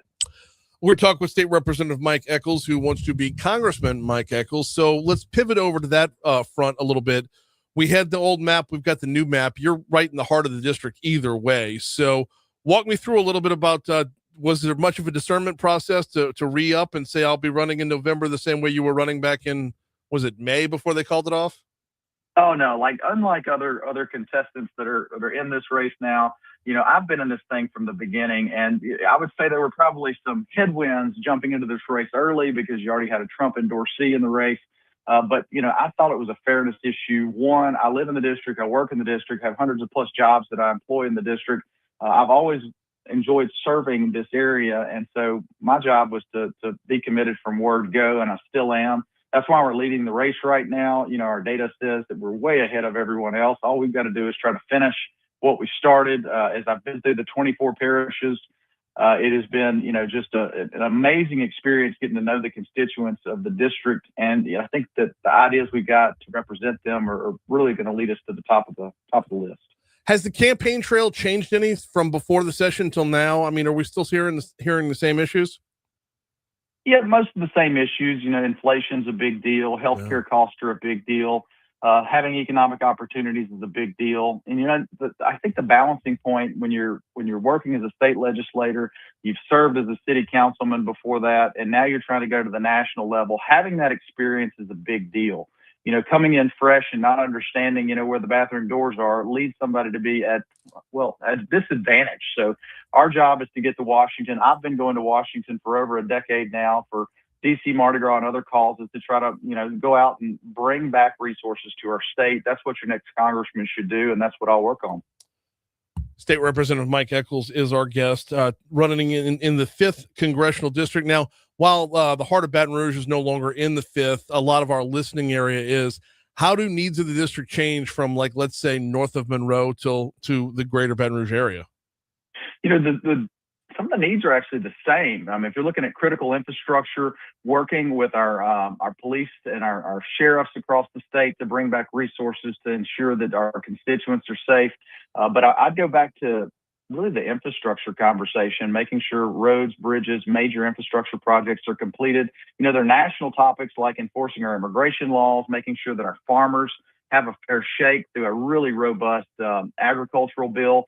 The farm bill is a big, big deal throughout the district. Now, it may not touch Baton Rouge per se as much, but the 5th District is an extraordinarily rural district with great farmers and great farms with a diversity of products. My job is to go out and fight for those farmers and make sure that they've got the resources they need while we're in an unfair trade situation. Talk to me a little bit about that fight for farmers in the south end of the district as well, because when you get into some of the Florida parishes, you have a lot of similarities there. I mean, they might not be farming for the same thing. You might have more strawberries and timber, but it might be the needs remain the same. It's actually, there's a pretty robust group of farming along that I-12 corridor, and we visited dozens of farms and dozens of farmers, whether they're growing cotton, corn, strawberries, as you mentioned before. We've got several new farms that are actually doing a diversity of products and using ag tourism as part of their way to get people to come to their farms and utilize these products, because commodity prices have just been hammered over the last couple of years and the input costs dramatically higher. The needs, whether you're in Morehouse Parish or you're in Washington Parish, are the similar by way of, making sure that they're fair priced inputs, that we have a robust, supply of fertilizers and other things here in the United States so people can be dependent upon the U.S., not our foreign adversaries, to keep their crops coming out of the field and selling them to the great markets we've got around the U.S. State Representative Mike Echols is our guest. Representative Echols, your district, and I don't have the map pulled up in front of me, but last time I saw you was about a week or two ago at the big Meta announcement. So that's not too far from your district. I mean, it's not in your district, but it's not too far from your district. When you look at issues like data centers and the like, they're probably going to come up a good bit as well. More data centers are needed along the way. How are you framing your take? How are you framing your stance on welcoming data centers, or I should say welcoming the future in, while managing it for, the current populace? So our future and what this whole, whether it's data center expansion or this industrial manufacturing expansion in Louisiana, is about American energy dominance. That has to be our conversation over the next several years, ensuring that we have a robust energy delivery system throughout the state that combines a lot of different technologies, whether that's nuclear, small nuclear reactors, using traditional gas turbine development through natural gas. Louisiana has all these resources at our fingertips, and being the most robust energy state has to continue to be that dominant conversation going forward, whether that's partnering with Metas and the Googles of the world to do the AI centers, or that's partnering with large manufacturing to ensure that we can produce all of our products here in the United States of America. Our LNG exports, of course, across the coast are going to continue to be strong, but this all goes back to fueling the future of America, and that's through energy dominance. Now, the follow-up question to that is, what is Congress's role on that front? Because I'm always big on making sure that everybody's, staying in their own lane when it comes to government. Is this more of a statewide issue? Is this more for your current job or your next job? No, it's the next job, and it's a Really? big deal for the next job. Yes, absolutely. The regulatory reforms that have to happen in D.C. So one, you can get a nuclear power plant online. That's true. You think about what's happened in China versus America. They've been building all these energy production facilities, but they don't have the regulatory oversight. Some of the things that we could do in D.C. to reduce some of the regulatory burden while still ensuring that we have clean, safe, affordable power is something that is critically important in Congress. So unleashing American energy production, lowering fuel costs, all are DC-based issues. Yeah. And it's a good point. I was thinking more along the lines of just land management, land usage, and who gets approved for what locally. But yeah, when you bring it up to the regulatory standpoint or the regulatory end of it, that does play a big role in Washington, D.C. How much of an issue do you think that's going to be on the campaign trail, or do you think a lot of folks are pretty settled in right now with what the future is going to look like? No, I think on the campaign trail, people want to know that their power rates are not going to go up because of a Meta or another data center. And that's why Louisiana, I think, has been different than other states in bringing in AI centers to ensure that there's additional capacity that's brought online and that burden is not put on the ratepayers. So, yeah, that's a state conversation. And it's a federal conversation, too. I think Louisiana's led the way. And as we work on federal legislation, as other states try to expand into this area, this field, it's something that we can lead on and create policy that creates fairness across America. What's the next few months look like for you? Is just mapping this out? Because I know I've joked about this before, but it is one jacked up big old district. So you putting a lot of miles in the car here. How are we mapping through November? Yeah, just in the last 4 months, we put a little over 14,000 miles on the car, which means we've been on the road a whole bunch. Yeah. But it's been terrific. I mean, we've been to Washington Parish a dozen times, and then every parish in between. We did add Rapides, Jackson, Lincoln, and Wynn Parish in the new district maps, and Northern St. Landry Parish. So, we've been spending some time there a little bit more just to reacclimate ourselves with parishes that weren't in the district before, but I've spent time there before, know a lot of constituents there. So we'll be on the road at least 5 to 6 days a week, whether it's from the southeast corner of the district or the northwest corner of the district. And so we'll just be meeting with local leaders, business people, and getting our message out. And we'll be rotating you through here as often as possible. When you're passing through Baton Rouge, let us know. We'd love to have you in studio. You got it, Brian. Appreciate your time. Talk to you soon. State Representative Mike Echols. Always appreciate that. And by the way, side note, he does I always forget to ask him, what is he going to do with his radio show? He does a radio show up in the Monroe area, like from 8 till 9 a.m. It's like a one hour show. But oh man, does he have to put that on the shelf if he's running for Congress? We'll have him on again, I'm sure. It's probably many, many times. So interesting to see how the 5th is going to play out. We've already talked with State Representative Gabe Ferment. Now we talk with Mike Echols. Stuart Cathy has thrown his hat in the ring as well. As we talked with Moon yesterday, where's Blake Miguez going to land with his, earlier Trump backing? Does the backing roll over to this race as well? And I mean, because if you're Miguez, you're from the 3rd, you own property in the 6th, but you were running in the 5th because previously that portion of where you own property was in the 5th. I mean, Miguez has got some long-standing ties here in Baton Rouge, but is he going to pivot over to the 6th as well? I don't know. It's going to be a wild couple months till it all settles out. Hey, before we get you to news at the bottom of the hour, let me remind you about Industry Makes. IndustryMakes.org is the website. If you want to learn a little bit more about what's going on in the industry, in and around the industries up and down the river, and you want to hear it not from a third-party source, but from just a collective messaging source from within industry, visit IndustryMakes.org. You're going to find some interesting things when you get there. Maybe bust some myths, if you will. Every time you turn around, there's somebody protesting whatever's going on up and down the river. Well, who's speaking up on industry side? The industries that create jobs for our neighbors, the industries that make the products we use every day. Well, speak up for them at IndustryMakes.org.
And that's why I didn't use those sound bites. Yeah. I don't think it's gonna be anything. I could be wrong, but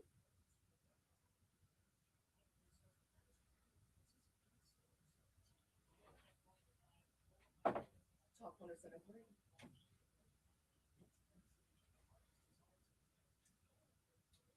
Yes, sir. Hi, good morning, Fritz. We're in commercial right now. We'll be coming to you in 2 minutes, okay? Okay.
All right. Matt says, I think people like the idea of being a college town, but we only represent on game day. Yeah, we wear the clothes and say we're fans, but I don't think we're fanatics. I don't know. We might run in different circles there, Matt. Byron says, of course we're a college town. Try going anywhere in public in Baton Rouge and not seeing someone wearing LSU apparel. 1,000%. Yeah. Yeah. That's part of it. I just. Is it just apparel though? Like in the spirit and apparel? I see your point too, though.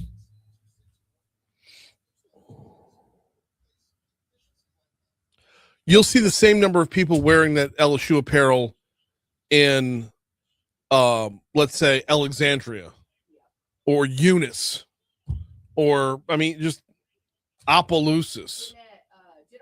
Right. It's the state university.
737 Talk 107.3 FM, WBRP, mornings with Brian Haldane, rolling right along. So we're in a new era, y'all. The NIL era, not just on the college level, but now on the high school level as well, right here in Louisiana.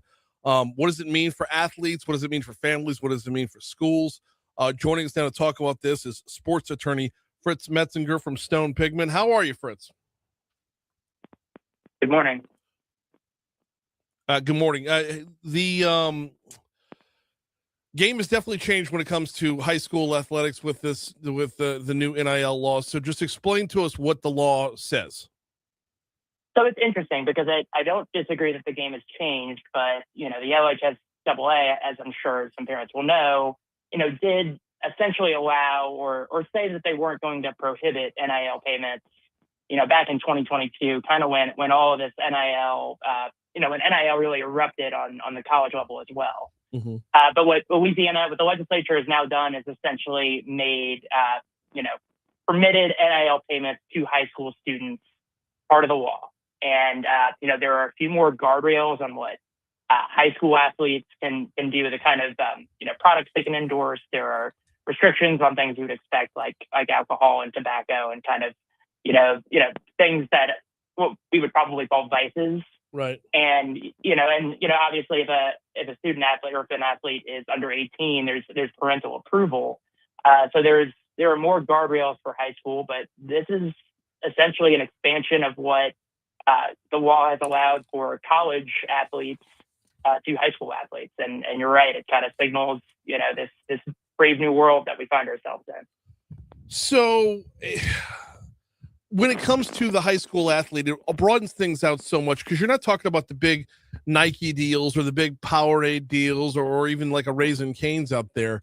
How much are we going to see, let's just say, mom and pop companies paying their own kids through NIL? Like, is this just refunneling dollars through their own LLC for an NIL deal? I don't want to act like I know exactly how this is going to play out. I do. So first of all, I want to point out that, the law doesn't specifically prohibit things like pay for play right. or recruiting inducements. But neither does the law with respect to college. But in both cases, the LHSAA, like the NCAA, prohibits pay for play and recruiting inducements. Mm-hmm. Now, has that stopped, whether it's a mom and pop shop or bigger companies or boosters or supporters of programs, from paying payments that, people would consider pay for play? No. And what I expect that sort of practice, or people that really, really want to see, I think especially football, but even in some of the other, lower revenue sports, I really want to see those programs thrive.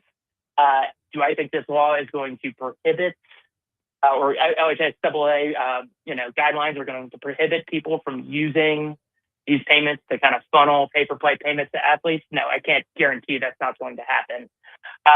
But it's, I would expect it to mirror, to maybe a smaller scale, but I would expect it to mirror the way these payments, generally are distributed in the college world, where football and maybe some of the basketball programs are seeing a lot of it, and it's a way to kind of recognize the time and commitment and even kind of notoriety of the athletes, and depending on the school they play for, their community, it's a way to reward that and to pay that. But I think you're certainly right that, particularly for lower revenue sports and on a per student basis, this is not going to open the floodgates for high school students making millions of dollars. I think that's pretty safe to say. No, I don't think it'll open for millions of dollars, but I do think you'll see, number one, a bunch of parents just jumping on board.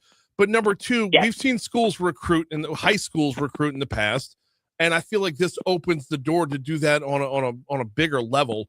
Where, if there's a school that's lacking a tailback and a couple parents get together and throw together some NIL dollars based off of, coming from, somebody's dad's insurance company, then right. They might go from one school to another, and, the rich will get richer. And that's exactly, that's kind of what I meant when I said this might mirror the college landscape, particularly for the last 5 years, because that's the sort of thing that has been happening. Now, the House settlement has complicated that and kind of added new layers to that in the college realm. But, it comes down to, if what you're describing happens at a business, a tailback happens to transfer and it happens to coincide happily with, this local business, paying them a big NIL deal. I think the extent to which that's going to be allowed or that's going to happen is going to depend on enforcement, just kind of like it does in college. Is the LHSAA going to look into that? Do they have the resources to look into that? Do they have the appetite to look into that? And those are the sort of questions that have kind of plagued the NCAA, certainly, or kind of the college enforcement aspect of this. And, I think it's going to be hard for the LHSAA or high, to enforce some of these payments that might be considered pay for play on the high school level. But, I think you're certainly right. There's now, it changes the tools at a recruiter's disposal. It gives them another option, under the law to potentially, induce or kind of get a student athlete to attend their school or to reward them for their performance. We're talking with Fritz Metzinger. He's a sports attorney with Stone Pigman. I want to get around to the agents into this in just a little bit, and this might not be the best question for an attorney, but is this going to further exacerbate the select versus non-select schools?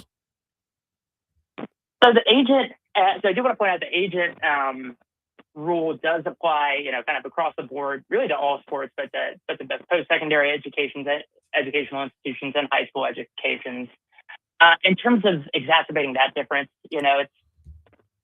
I think you're right. I can't speak to that, but I think the worry, and I don't want to keep drawing the parallels to college ranks, but I think it helps illustrate. I think the worry always when you allow you expand compensation on this level and you allow agent representation for high schoolers is to differentiate the worry that it will differentiate the haves and the have-nots, and that it will differentiate the schools and the areas with resources from those that don't. So I think that concern is kind of just baked into this idea of expanding compensation and giving more leverage, whether you mean to or not, to the businesses that, are willing to spend a lot of money or, areas that have, a lot of agents that are looking to capitalize on this. But, in terms of how that specifically applies to select or non-select schools, we'll have to see. So let's talk about it from the agent's perspective, because there's some new rules for agents as well. What are the new rules? What do y'all have to follow? So as of July 1st, the Louisiana Attorney General's office has created a new agent registration platform that all agents, whether they are acting as sports agents, negotiating with teams, kind of your typical idea of a sports agent, or agents purely for negotiating NIL deals, will have to register with the state. And it's a pretty expensive registration process. You kind of have to provide your personal and professional background, and they have until August 1st to do that. And, I think this is just a common sense way to curb, what was happening kind of in the college and high school ranks with these agents that, because of, what's going on in college and high school, didn't have to be licensed by any players association, right. But didn't really have to register with the state either. And then I think that, I think there was a worry, and a well-founded worry, that was enabling bad behavior and unscrupulous people to get into this field.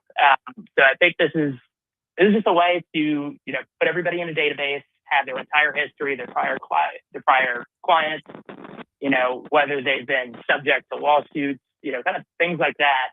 And presumably parents and athletes are going to be able to look at this database and kind of verify that the agent they're talking with or that has approached them is on the up and up. So when a high schooler wants to sign with an agent for NIL deals, is there anything specific about that contract that keeps it to high school, or is this the opportunity for sports agents to start recruiting their own client list even younger? I don't. That's a good question that I haven't thought about. I don't think it limits it to secondary educational. Mm-hmm. I think it might just be 18 and under. I think the focus is going to be on high school, but you're not wrong. With how early some of these recruiting, you see these lists of top 150 seventh graders in football or whatever. Right. I think that's certainly that's certainly a possibility. I don't think that the compensation law allows compensation to, from athletes at institutions lower than high school. And obviously you need parental approval for that sort of thing. But, I don't know offhand if there's a kind of a minimum age for either an agent to reach out or, for parents to begin that process. Well, and Fritz Metzinger, sports attorney with Stone Pigman's our guest, talk about NIL in high school. Fritz, I like the idea of cleaning it up with the registered agent, making sure that the agent is on the level for sure. So you get rid of, the uncle who's trying to get rich quick on the side. But when you open up that Pandora's box to, let's say I'm an agent who represents a college quarterback and I'm landing them $1 million deal, it costs nothing. I mean, it's a drop in the bucket to have that same company repping the $1 million deal to drop a $10,000 deal on a high school sophomore. And that $10,000 is the world to the sophomore. So now he's mine forever.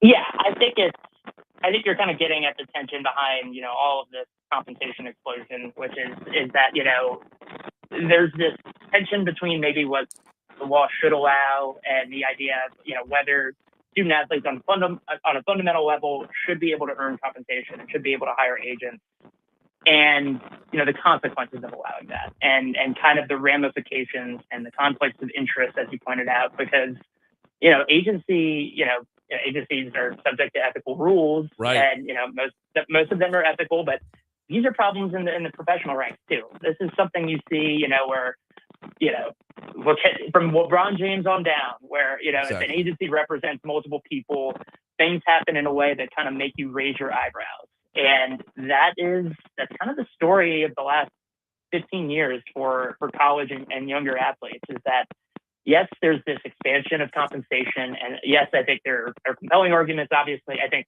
at this point, there's a general agreement that it should be allowed to make something for the value they generate, but that decision, that expansion brings consequences. It brings new problems. It, brings new things that, new concerns, especially for young people. And that's, I think anytime there's an expansion like this, that's something you have to think about.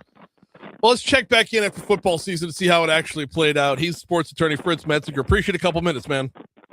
Absolutely, Brian. Have a good one. You do the same. We're coming up on 750 at Talk 107.3 FM, WBRP. We'll check your money now. We'll check traffic, and we will come back next. It is 750 as of now.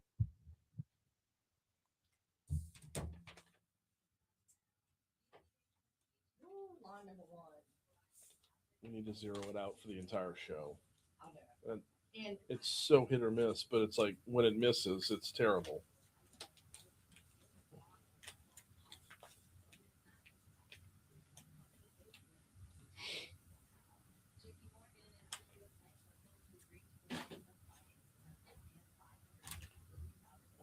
Our interviews this week with Youngsville, that's in August. What? Our interview this week is with Youngsville man. When is that again? Hold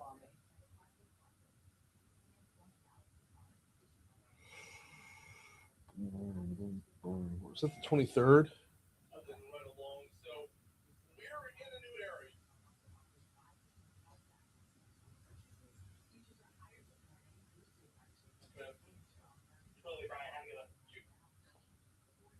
July 23rd.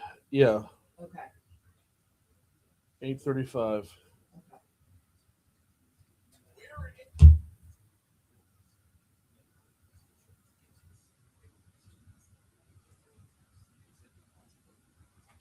Oh, I never got a news call from LRN, so I didn't do anything. I didn't have anything written down here.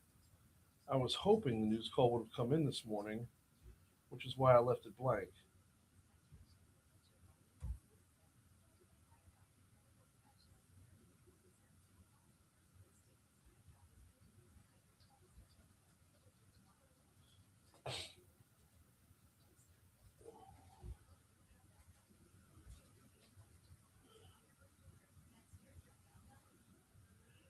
Do you have the audio saved from Jordanna Miller when I asked, does it really matter who, as long as the Strait of Hormuz stays open, does it matter who's in charge? I'm going to recap that right here.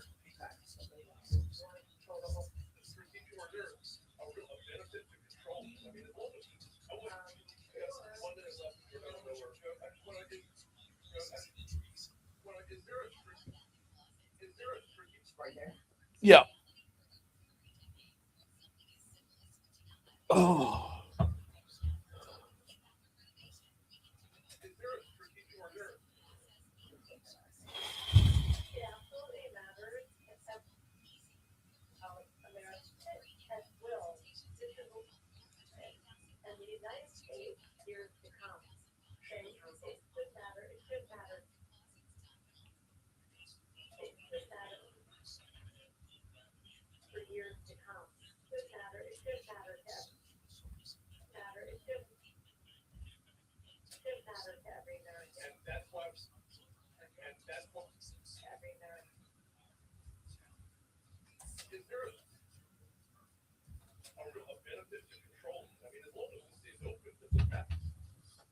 I'll clean this up to 59 seconds.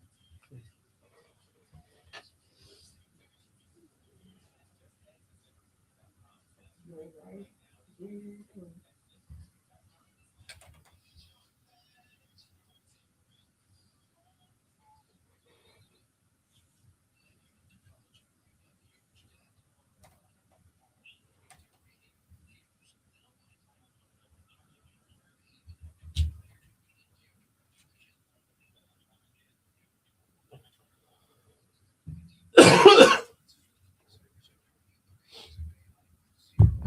Matt says, is this so you don't get another big baller incident? 1,000%. 1,000%. That's what I was trying to say without saying it. Is, yeah, you don't want LeVar Ball coming back.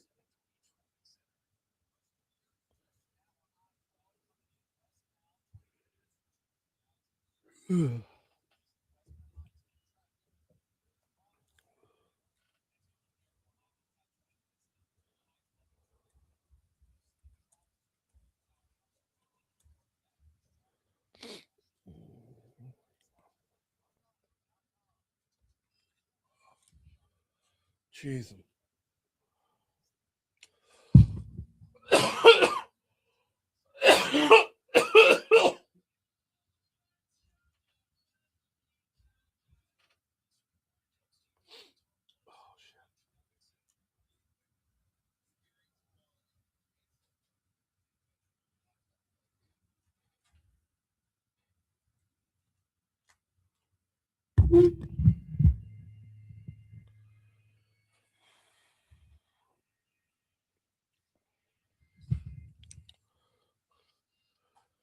Increase the relationship without decreasing the resources. Landmark Bank, landmarkbankla.com is the website, landmarkbankla.com. Tell you every day about Landmark Bank being a community bank, but I tell you about it from a personal banking perspective. Well, what about from the business perspective?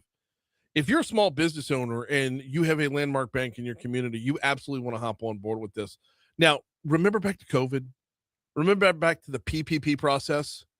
Go ask any small business owner who had a community bank at their side and any small business owner who had a big national bank at their side, who they're siding with. When you saw the local banks, the community banks working 22-hour days to walk their clientele, to walk their customers through the PPP process. It makes all the difference in the world. LandmarkBankLA.com. Landmark Bank takes this very, very seriously. And oh, by the way, you're not sacrificing resources. They have all the fintech you could possibly want. When it comes to their online services, you can learn more about their online services at LandmarkBankLA.com. You can learn about their locations at LandmarkBankLA.com. So we're looking at a 10th day of attacks between the U.S., or a new streak of 10 days between the U.S. and Iran. Closure of the Strait of Hormuz. We're looking at prices jumping up all over the place as a result of this. We're just on the back end waiting on delivery, right? We're looking for the oil to get out of there and get to where we are. We're looking to get where things can be refined and built out into the products that we need, or the gas that goes in our car, anything along those lines. As things are going back and forth, we checked in with Jordanna Miller from ABC News this morning. Jordanna she lives in Jerusalem, which, I caught myself a little geography lesson this morning. She's a lot closer to the bombing that was going on in Jordan than I would have thought. I thought she was like 4 or 5 hours away. I thought where she was a good, like, here to Houston type of drive, but it was more like here to Slidell type of drive. I know I went east instead of west. Sorry about that. But I mean, that's your own backyard. I mean, that's getting very, very close to your own backyard. So, with the conversation with ABC News' Jordanna Miller talking about, is there the possibility of a ceasefire? Would a ceasefire even matter? One of the questions that I got around to asking before we were all said and done was, listen, as an American, I want my prices to come down. I want my price at the pump to come down. I just want my life to get a little bit closer back to normal. If it's Iran controlling the Strait of Hormuz or the United States controlling the Strait of Hormuz, as long as it's open, does it matter? And she got very passionate in the answer. Hear this. Is there a strategic or is there a benefit to controlling it? I mean, as long as it stays open, does it matter who controls it? From our end, from an American perspective, does it even matter at that point? It absolutely matters to every single American who controls the Strait of Hormuz. Because if you think the Iranian government is going to care about American consumers and American interests, there's absolutely no, they will not care about America's, the pain at the purse or anything else. Iran will use the waterway as a geopolitical weapon, and they will open it and close it at will. This is leverage they discovered during the war. They want to use it. And the United States, and I think the president has been clear about this, the United States cannot let Iran control that waterway because they will disrupt global markets for years to come. Should matter to every American. I mean, pretty definitive in our answer right there. And yeah, you cannot leave it open to someone who, and I want to say open, meaning the control of it. You can't leave the control of it up to someone who is going to act all willy-nilly just to cause disruption, to someone who's going to do their best to make sure you stay on your heels. And there is no certainty. We all know the most detrimental thing to a market is uncertainty. And that is exactly what that would cause. Flip that around. If America's in control of the Strait of Hormuz, well, you know Donald Trump's mentality. Keep it open, keep it flowing, keep it moving, keep the economies going. So, good stuff from Jordanna Miller. That conversation will be available on demand at talk1073.com when the show's over.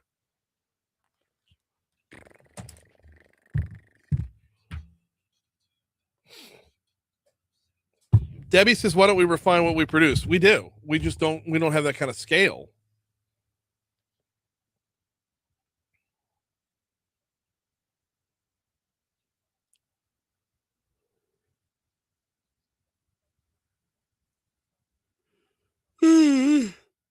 All right, I gotta run to my office right quick. I'll be right back.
Debbie says more profits if it's imported.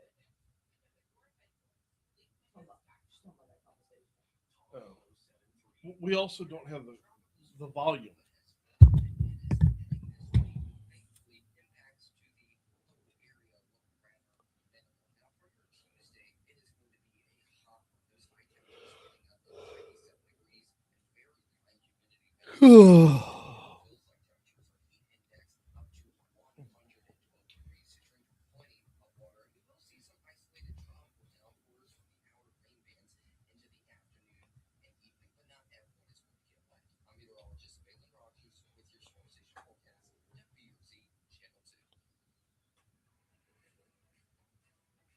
Like when they record their weather, Yeah. it's like they're not in a room. They're like in the middle of the news while we're getting. Normally they give them a little room. No, it's they're recording right at their desk. I've seen it before. Okay. It's- Like, damn, it seems like Yeah. they're No, they're in a they're out in the open for sure.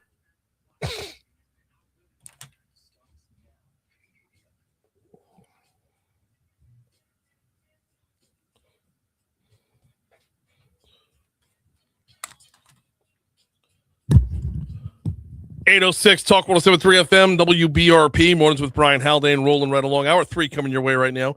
Brian here with you. Bree Lynn producing, starting off your 8 o'clock hour at 83 degrees in downtown Baton Rouge. Coming up this hour, we have got WBRZ's Dr. Josh Eachus, WBRZ's chief meteorologist. Dr. Josh Eachus joining us at 8:15 to talk a little bit about Tropical Storm Bertha, such as it is. What can we expect from it? Are we even going to see any rain? Or will it just be like a hairdryer's blowing on us for 24 hours? Just hot wind. Hot wind. I know. like breath. I know. You know? Yeah. So we got Dr. Josh Eachus coming up at 8:15. 8:35, Congressman Troy Card is joining us. A little DC Current presented by the Louisiana Association of Business and Industry.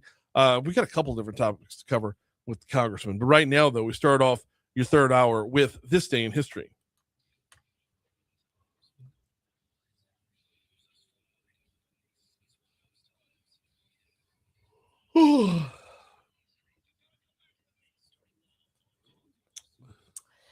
All right, Brian. Yeah.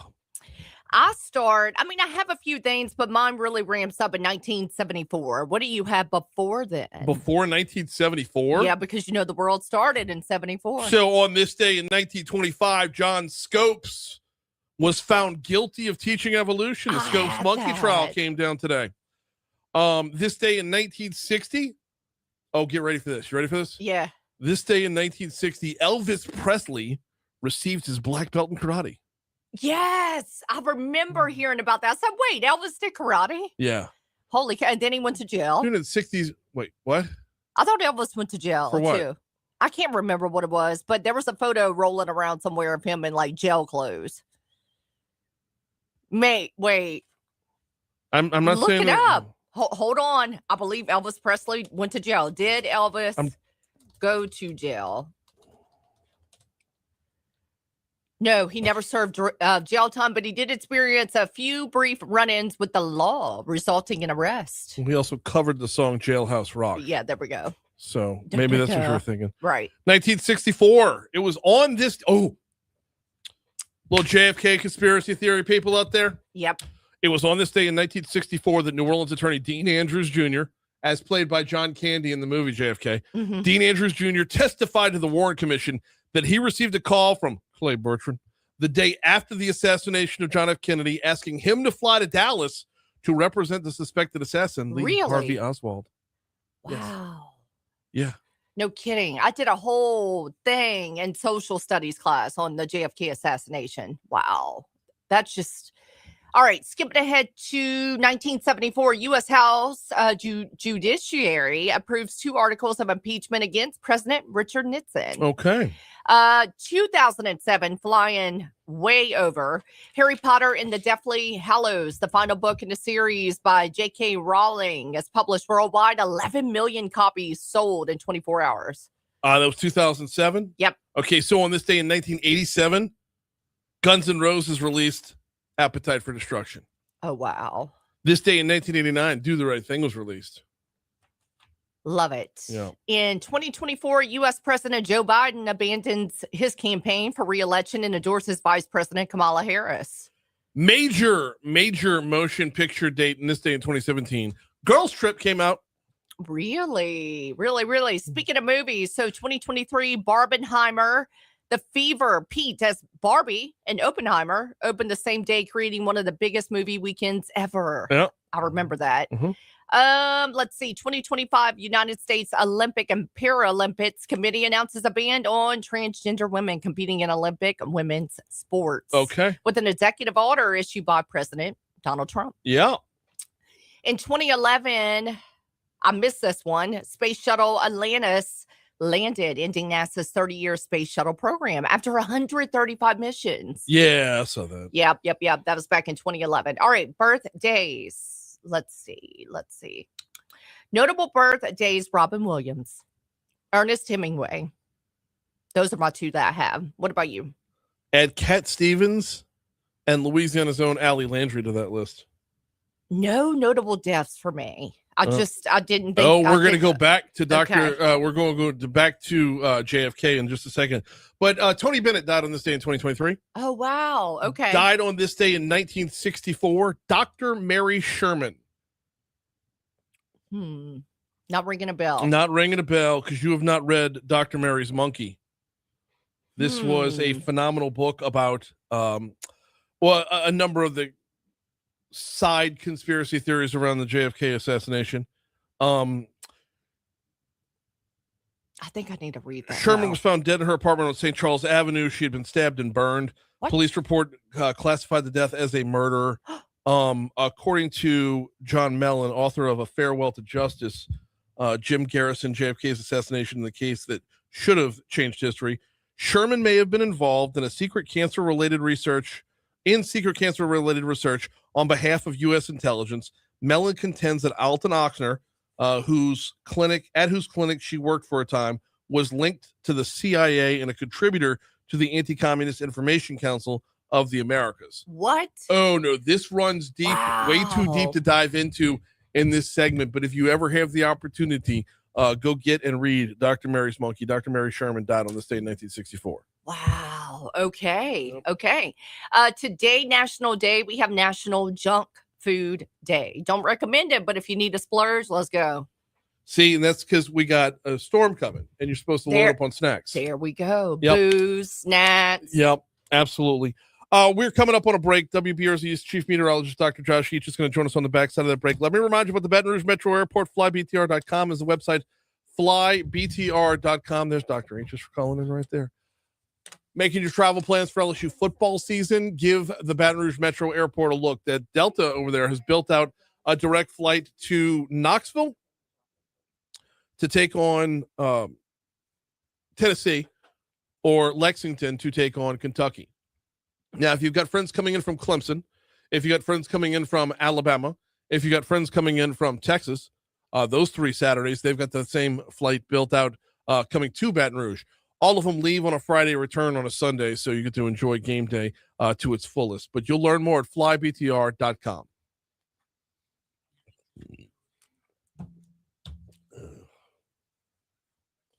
That is so cool. That whole, never knew about that book. Never knew about that book either. I mean, I say cool, it's morbid, but still.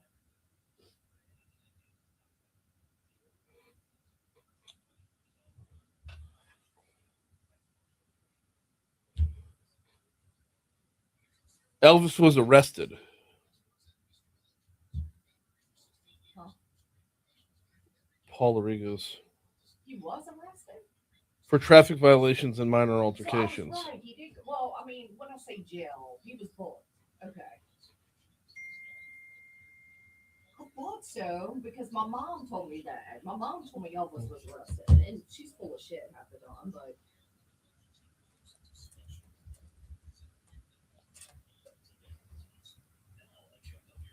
Okay, so I'm not grieving.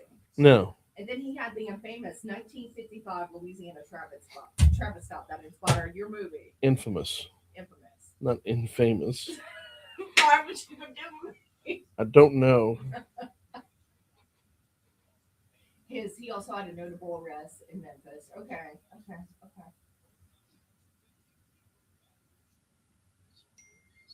Look at him behind bars. Look at him.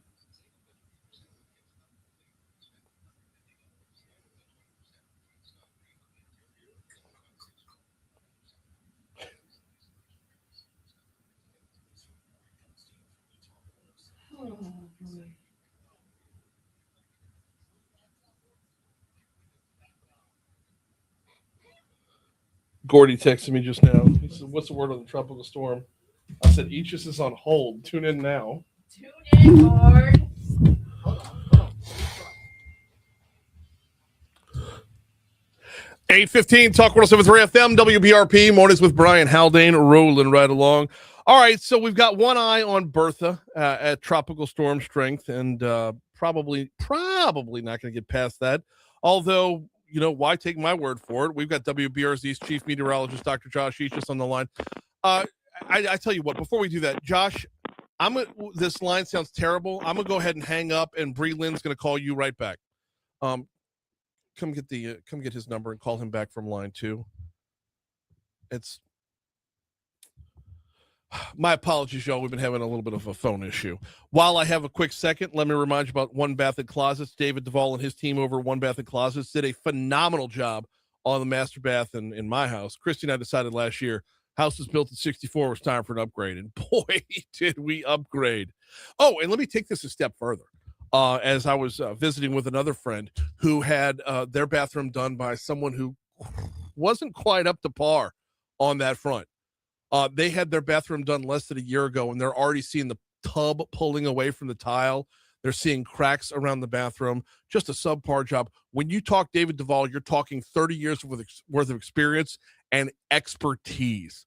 The job that was done on our bathroom, absolutely phenomenal. Seamless to the core. The tile on the floor, the walk-in shower, the dual vanities, the cabinetry, all of it done to perfection. It really shows up. That level of expertise really shows up as you've moved into your bathroom a little bit, as it gets a little wear and tear on it. That level of quality, makes all the difference in the world. Learn more at onebathandclosets.com or give them a call, 400-8005 for One Bath and Closets. All right. Now we've got Dr. Josh Eachus on with us. How are you, man? Hey, good morning, Brian. Doing okay today? Yourself? Doing very, very well. I apologize I had to disconnect like that, but our line 1 has been like super staticky lately. So walk us through it. What's Bertha going to do?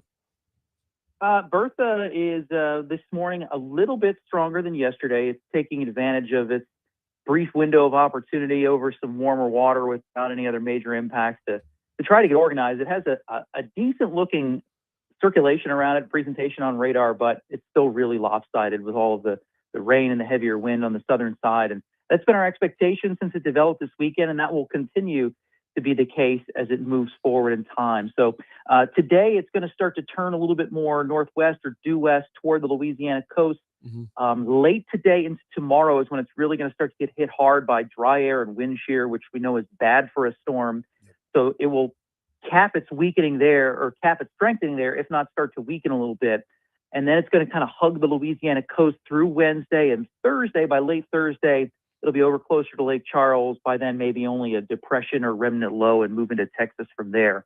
For us, in the meantime, in that 2 or 3 day stretch, starting today, we might experience a few extra showers and thunderstorms. Okay. One thing I've been saying on the air is they may be welcome to cool us off. It's been brutally hot over the last few days, and that will be the case on Wednesday and Thursday as well. If we didn't know there was a tropical system out there, or it's not something you're paying attention to, I think most people wouldn't realize that there's one moving that close to us or by us over the next few days.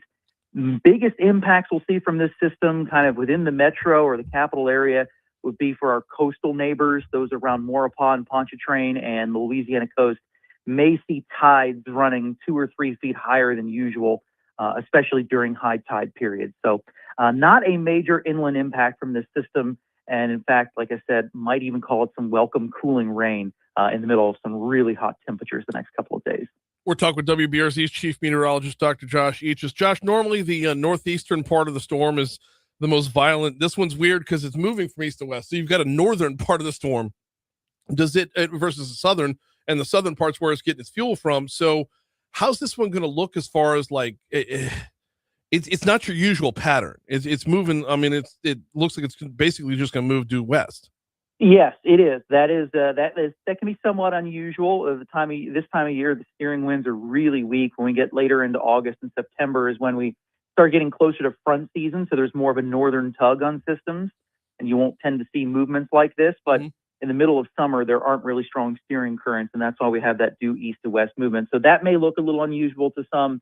And as you pointed out, we're kind of looking at a northern and southern side of the system, and yeah, we're likely to see this big blob of rain south of the coast and offshore, whereas there may just be a few showers or what might resemble a weak rain band on the northern side of the system. But there's just so much dry air over land right now and wind shear coming from those northerly winds that the thing is not going to look like a really well-structured tropical system in a matter of about 24 to 36 hours here. In fact, if you've been following the Canadian wildfire story and all of the smoke that's been kind of encompassing cities in the northern United States, we might start to see this storm pull some of that smoke into itself. No. And that will kind of only increase the issues it's having with dry air and strengthening. So there's a lot of problems for this system in its future. I mean, that's bad for the system, but it's worse for us. We're basically going to be breathing in smoke and Saharan dust at the same time. Yeah, I don't think it's going to be to the extent as we saw in the northern cities, but we may see some slight added haze to our skies with the heat the next few days. I don't think we'll see serious air quality issues like they had north. We're talking with WBRZ's chief meteorologist, Dr. Josh Eachus. Josh, want to ask about with the shear and the wind. I mean, if we don't get rain from this, or is it just going to? Will we get any tropical storm or heavier winds in Baton Rouge as a result of it, even if we don't get rain? The average wind speed in July in Baton Rouge is about 4 to 6 miles per hour. We might have maybe a 10 to 15 mile per hour breeze the next few days because of our proximity to this low-level circulation or tropical storm. That would be later today and Wednesday. By Thursday, the storm's going to be pulling away and weakening further, that the breeze will likely start to ease by then. Now, closer to the coast, could there briefly be a gust that gets close to tropical storm force around 40 miles per hour? Not out of the question, mainly south and east of New Orleans. But the closer this gets to us, the more and more it's going to start to have those negative interactions with not only dry air and wind shear, but the more it starts to interact with land, that's going to hurt it as well. So I don't think we're going to see any major wind issues in the capital area. You'd have to move pretty far south of I-10, and like I said, mainly hugging the coast for any kind of noticeable wind. Now, I've been joking around saying it's probably just going to feel like you're standing in front of a hairdryer. Well, I think that's a good way to put it. I mean, any little breeze we get, it's just going to be hot in between. Right, exactly. So let's talk about this storm's formation a little bit and the overall hurricane season as well, because this was projected to be a below average season. We're a month and 2/3 into it, and it's so far living up to the billing. But what's causing all this to be? And I'm not hating on it, right? But what's causing us to stay so calm? Yeah, I think one of the big things we talked about going into the season, maybe more so in weather circles, I'm sure it's broken out and we've done some coverage of it on our weather segments on WBRZ, is not only El Nino, which tends to lead to quieter hurricane seasons, but this year we have what's called a super El Nino, basically just, a stronger than usual El Nino.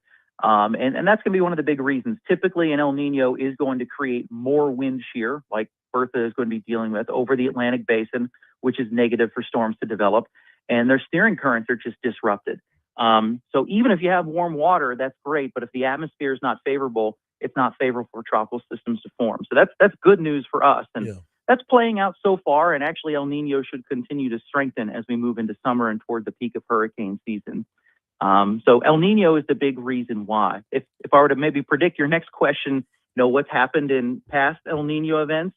Well, in some of the strongest ones on history, we've had very, very, very quiet hurricane seasons. I think out of the top 5, only one of them has had an above average season, most recently in 2023. But if we go back to the mid-2010s, 2014 and 15 were very quiet, and there were strong El Nino seasons. 97, 98 were very quiet hurricane seasons, especially 97. And then back in 83, 84 were 2 of our quietest hurricane seasons on record, on one of our strongest El Ninos on record. And this may rival that. So that's good news for us, slow activity. But as we know, it doesn't necessarily tell us where storms will go. And when I went back and looked, fascinating, in those quiet hurricane seasons, yes, there were only 7, 8 named storms. A lot of them were little raggedy systems like this, and they were kind of around the Gulf Coast. So you're kind of prone to several Arthurs and Berthas rather than, an Ida in a hurricane season that's a little quieter than usual. I think we'd all take that trade. No, absolutely. By the way, my next question was going to be, does a super El Nino come with tights and a cape? But that's neither here nor there. So when you have an El Nino, super El Nino, is there an expiration date on that? Like, does it go away and does the season ramp up on the back end? Just because it's slow on the front end. I mean, if we go no storms, 2 storms, 3 storms all the way through August, are we not out of the woods by September or October, or does El Nino stick around that long? Yeah, El Nino it's a climate event that can last anywhere from about a year to 3 years, and we are just beginning ours. So our El Nino is expected to hold on through at least next spring, and it's only strengthening now. And so I would think the impacts would continue to increase. The negative impacts on hurricane development would increase from this point forward. And I gave examples of quiet hurricane seasons. 4 of those 5 were quiet, but we know that the last several have been very active. 23, 24 was very active hurricane season in a strong El Nino. And some of those were strong hurricanes that affected the Gulf Coast. So it's not a rule that goes across the board, but the odds are in our favor that we will see fewer, stronger hurricanes. So it's fewer, stronger hurricanes, but what about when it comes to just overall precipitation? Does El Nino affect the rest of, are we looking at drought conditions as a possibility because of it? Yeah, during the summer, it would lead to slightly drier conditions here on the Gulf Coast, but it's a pattern flip-flop in the winter and the spring. And frankly, my team and I have been a little bit concerned as to the trade-offs in an El Nino. While it tends to help us in hurricane season, it can make for a pretty active fall, winter, spring season, specifically with regards to severe weather. Because we have strong winds moving overhead, and in the winter, that helps steer storm systems over us. Those same winds that tear apart hurricanes help continental storm systems move across our region. So usually that's the way it goes around here. El Nino, less hurricane activity, more severe weather in the off season. La Nina, more hurricane activity, less severe weather during the cool season. So it's one or the other. It's a pick your poison, but and I think a lot of people tend to root for the quieter hurricane season. Oh, no, absolutely. It's we as the season wears through, if we could stay single digits, we would absolutely love that.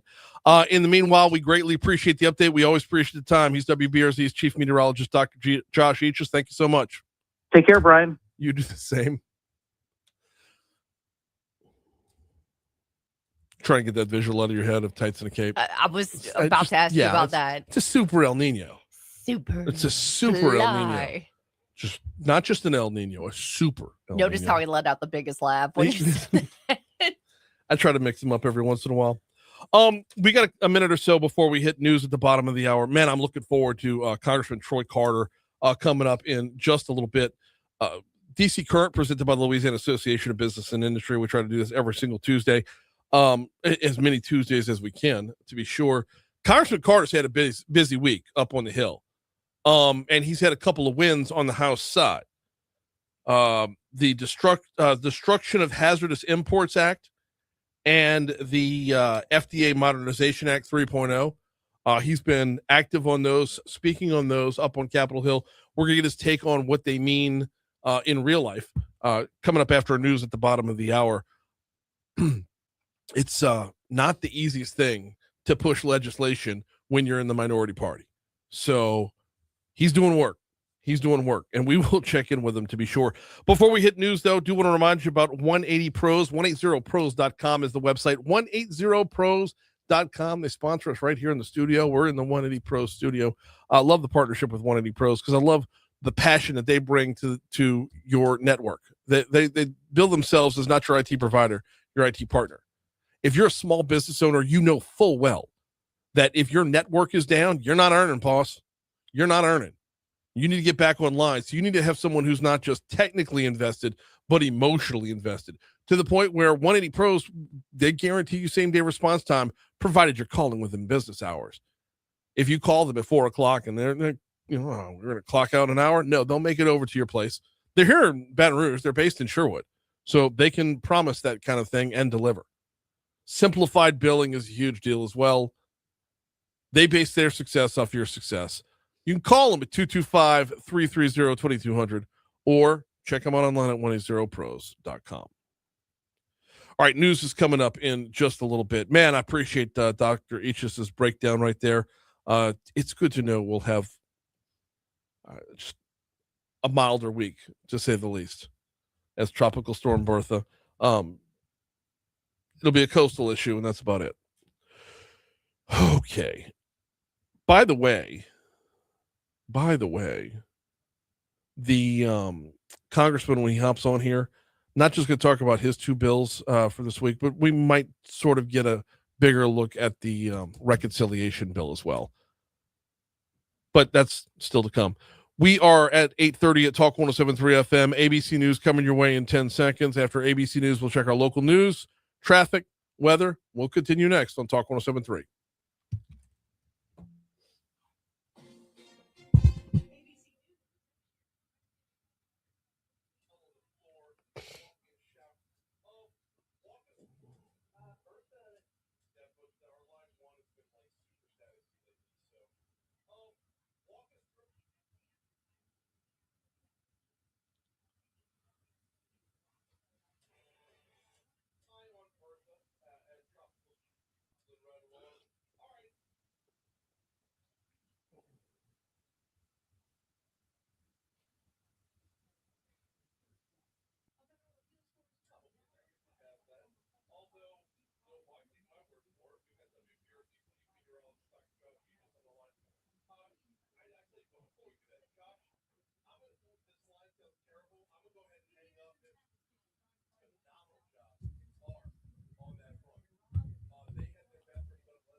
Okay.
All right.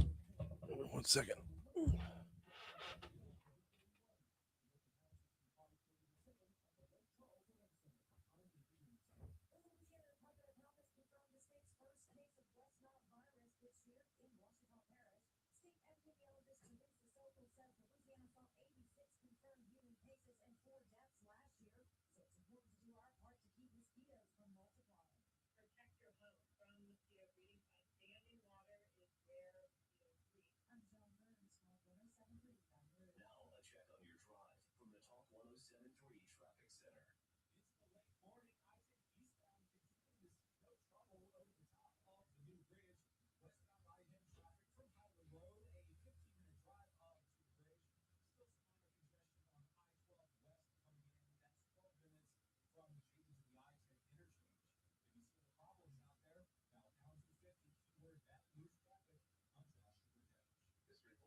Here. Let me do this real quick.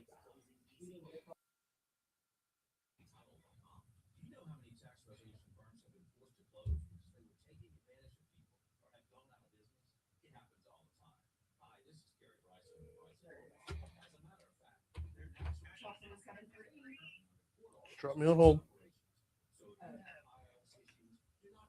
Oh, call me back. Sorry. No.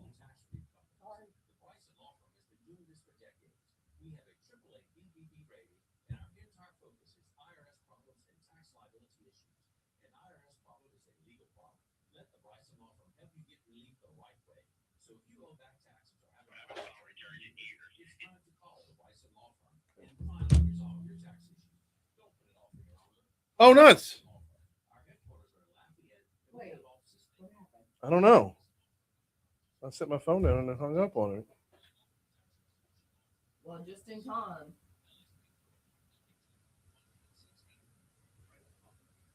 Talk 107.3. Hey, Troy. No, I was on 2. He's on 1. Hey, Troy. Talk 107.3. Hey, good morning. Is he Good. staticky? Is it sounding No. okay? Okay, then we'll No, stick with it. I mean, it sounds good as of right now. We've been having line issues, Troy, so we may have to disconnect, but you sound great so far. So I'm gonna drop you on hold. Okay. If we disconnect, let me call you back. How about that? Well, no, I don't. We don't have What? his cell. No, wait. He calls in Wait, us, so Brian. no, it's fine. Just Okay, we'll roll with it. Just call me back when we disconnect. Yes. Okay. Hang on.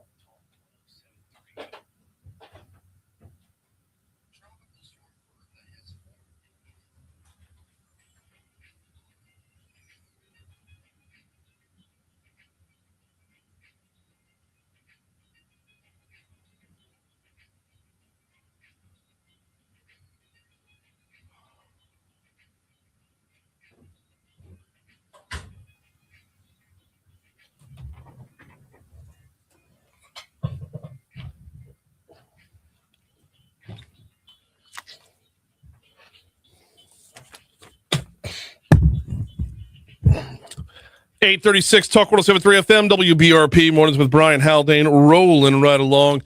Congressman Troy Carter's been a busy man up on Capitol Hill. Let's get right to him. It's time for DC Current, presented by the Louisiana Association of Business and Industry.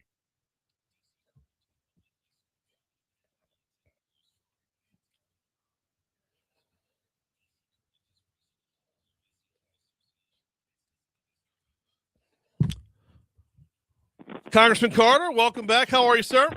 I am doing fine. Good morning, sir. How are you? Doing very well on this end. Want to start off before we get into some of the work that you've been tackling and moving things from the House to the Senate this week. Before we get into that, there is a storm in the Gulf. So I know it's going to be a big nothing burger, but this is an area that you've put a lot of work in the past. So walk us through a little bit about some of the changes that have come to the New Orleans area, to your district, as a result of congressional work. Like, we get to see real life application of the stuff y'all do on the Hill. Yeah, and hurricane season is a time that we need to always heighten our awareness. And I tell people all the time, expect the worst and be grateful when it doesn't happen. Never blow off that chance to get new batteries, to fill your prescription, to check on your pets, parents, and pipes. Make sure you check on the elderly. Make sure you have your scripts filled, all the necessary things, and have a plan if evacuations are necessary. We continue to fight to make sure that resources are back in Louisiana. Happy that there's movement along the lines of FEMA. At one point, there was some discussion of getting rid of FEMA, decentralizing FEMA. It appears that we are making some good headway on making sure none of that happens, that we continue to reform FEMA, make it better. And we continue to see progress in our fortified roofs, where we're recognizing less damage in storms because of the efforts of fortified roofing, working with our commissioner of insurance. We recently were fortunate enough to send another tranche of money down to the state to assist in that program, particularly given the Bertha that's out there and the other threats that are in the Gulf that could materialize into more. And you just never know. You never know. I hope you're right that it's a nothing burger. but we should always be prepared for it being a super burger. I was really just putting it on the table for you to brag on the community lighthouses. That was where we were going there. Well, and the community lighthouse, I mean, naturally, I'm sorry. Yeah, you teed that up, man, and I missed it. That's all right. But yeah, community lighthouses, perfect example, because this is, when we see these outages, they cause real issues. It's hot in South Louisiana, and this time of the year during hurricane season. And when your power goes out, listen, we saw what happened last week a couple of weeks ago in the French Quarter. It was not a natural disaster, but it was a transformer that blew underground, left hotels and half the French Quarter in darkness downtown for hours.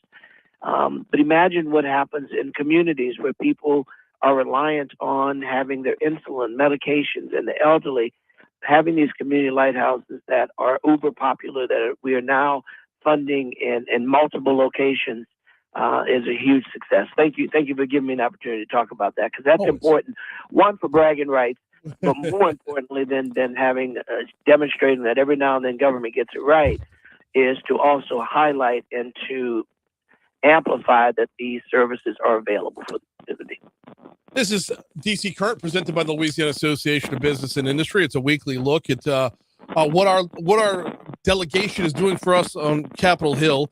You've been working this week on the Destruction of Hazardous Imports Act. In fact, if I'm not mistaken, that has cleared the House. It's a bipartisan legislation. Tell us all about it. Yeah, I'm very proud that this is bipartisan legislation led by myself and Clay Higgins. Very proud of our being able to work together to advance a bipartisan measure that protects our consumers, protects our fishers, our shrimpers. But also, as we were working on this, we discovered that there were a number of other issues, GLPs, vapes, other items that were coming into our ports that were tainted, that were not properly screened, that had issues that made them non-consumable by our standards. And before the passage of this bill, and hopefully it'll fly through the Senate and get to the president's desk, people would come in, let's use shrimp as an example. They would come in with shrimp that did not meet the standards that our local shrimpers have to go through to make sure that they are free of carcinogens and issues that could be harmful when consumed. Up until now, they would go to port with their shrimp and it would be rejected, and they would let them leave with it. They would then do exercise a practice that's referred to as port shopping. Well, then they would go to different ports to see if they can sneak in with their produce.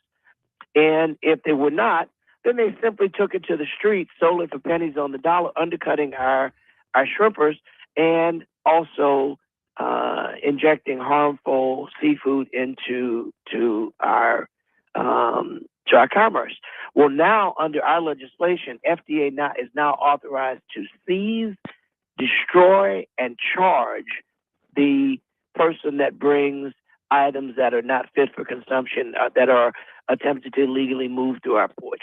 A huge win for our industry, a huge win for our health, and a huge win for the economy of our hardworking men and women who earn their living on the water, that they are not being unfairly competed against by people who are not following the rules and doing the right thing.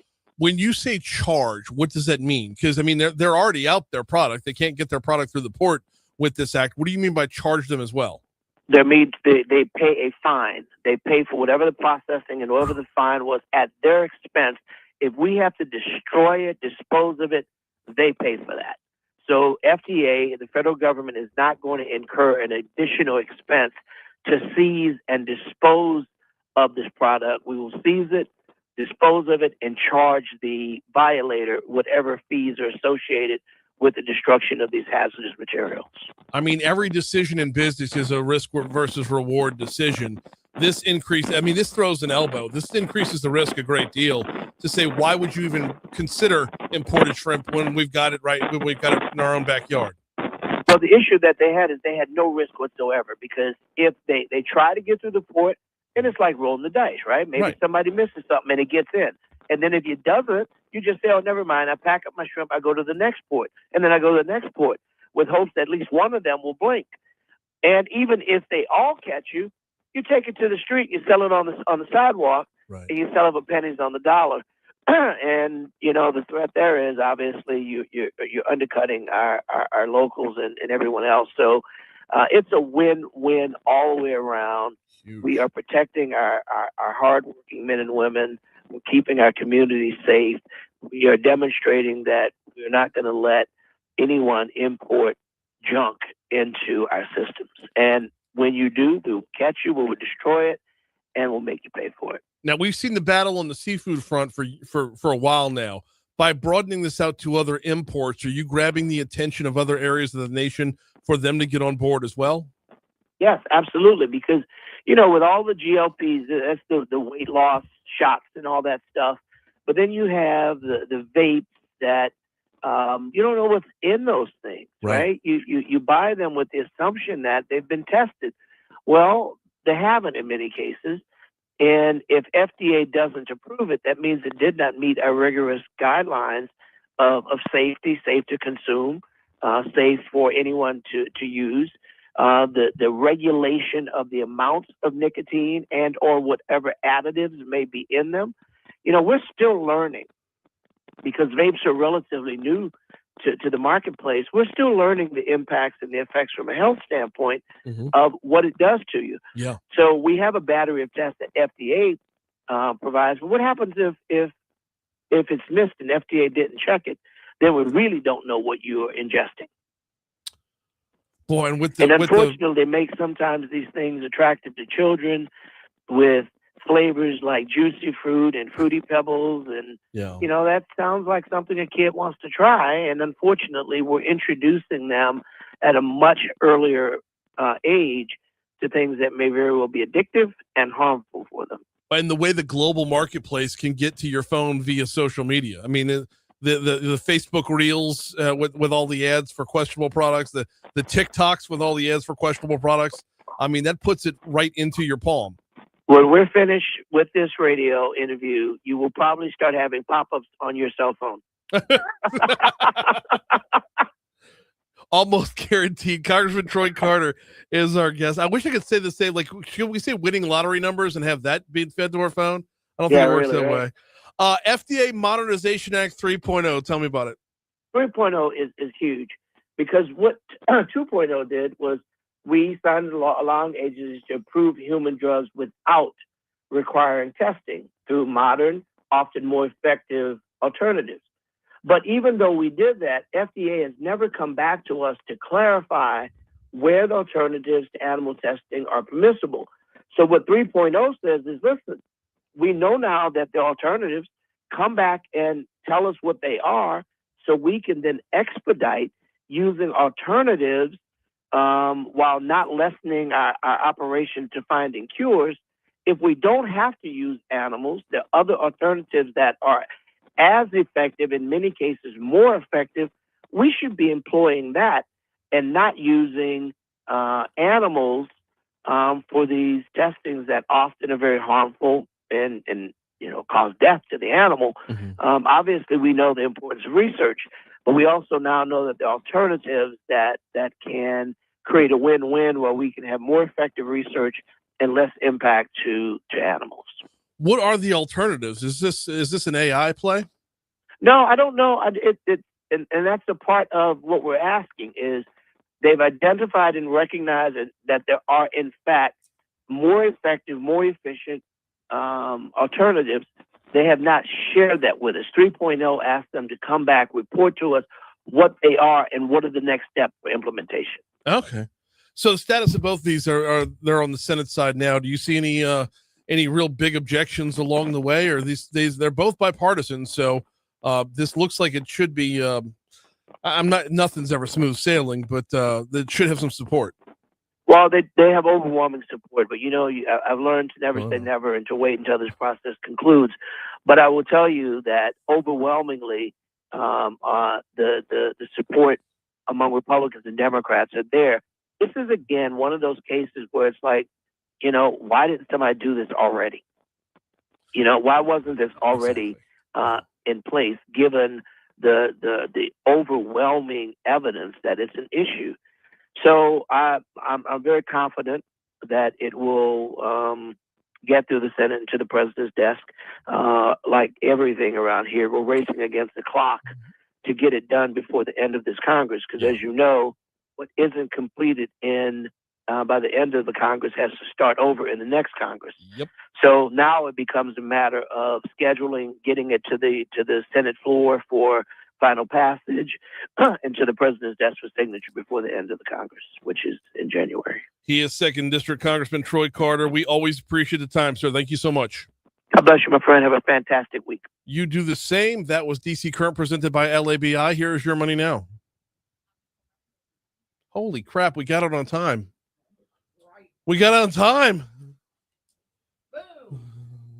He didn't filibuster because I didn't toss him a question of any import on the back end of it. So, damn, that was a good segment. The static was bad, but not overly bad.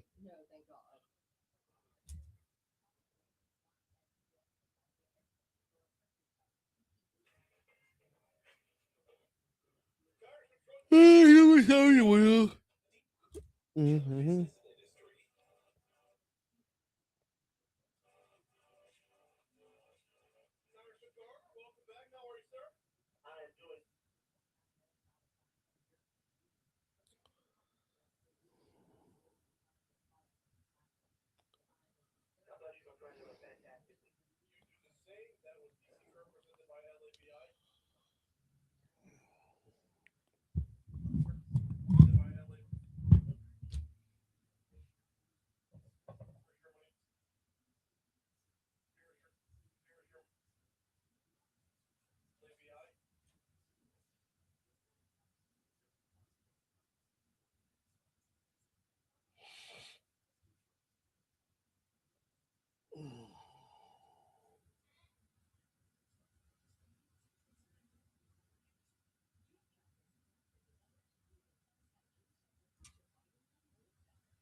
What?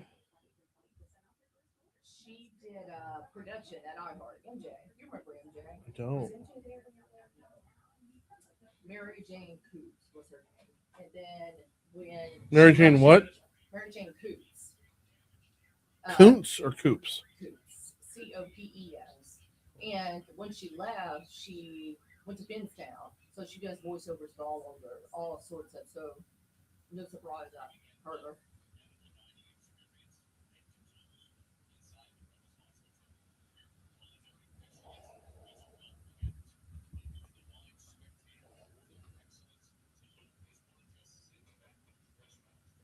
She was Scotty Mack at iHeart.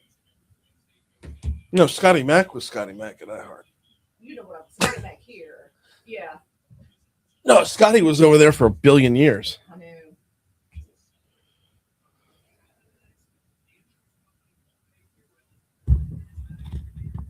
Yeah, I remember when Scotty told me I was never going to make it in this business. What? A couple times, actually, yeah. And y'all are good? Oh, I don't give a shit. I'm not pretty enough. He said very specifically it's going to be a more visual medium and you're just not attractive. What? Do you know how many ugly ass people? Not saying you're ugly. What I'm saying is like, you got to be talented. Yeah, it's not about looks and radio. It's about talent. That was the other thing he said. I don't have a radio voice.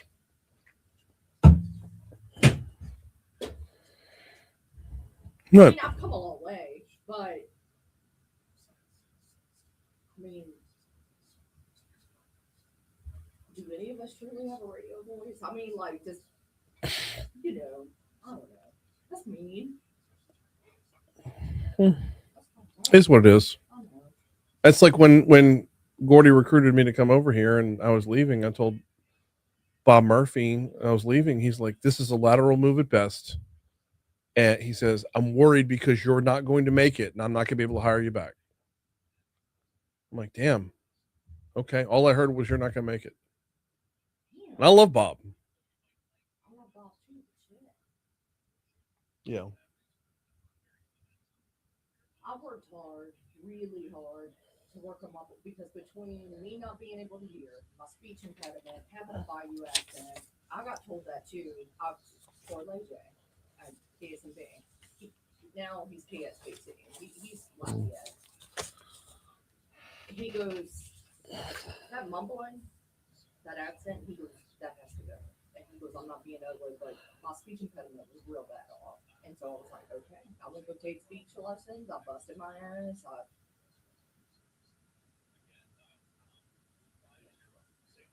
He wasn't mean about him, but he's like, yeah, you got to fix that.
I saw one. What'd you see? A shark alligator roll? No. I saw my first Amazon drone yesterday. Oh, I've been seeing them. I love them. I'm enthralled. They're lower flying than I thought. Yes, and loud. Louder than I thought. Yeah. Well, okay. So the first time I heard one, I thought my neighbor was weed eating because that's Very almost similar. what it sounds like. Yep. Yes. Very, very similar sound to that. But yeah, low flying, super fast. Oh yeah. Super Well, fast. I wanted to go get my boys, but by the time I would go in, it's gone. So I'm in my backyard. I'm talking to my mom, and one just zooms from west to east. Yep. Overhead. I mean, like directly over the house. And I thought nothing of it as it was on its way there. And I'm like, hey, I wonder if that was an Amazon drone. And I mean, it wasn't 10 seconds later, it's going back the other direction. I'm like, wow, that dang. So it drops it off that fast? It didn't have, well, and I don't know, like it was 3 houses down, 4 houses down, what? Because it disappeared behind the trees. But like, it didn't slow down enough to drop something off safely, you know. Yeah.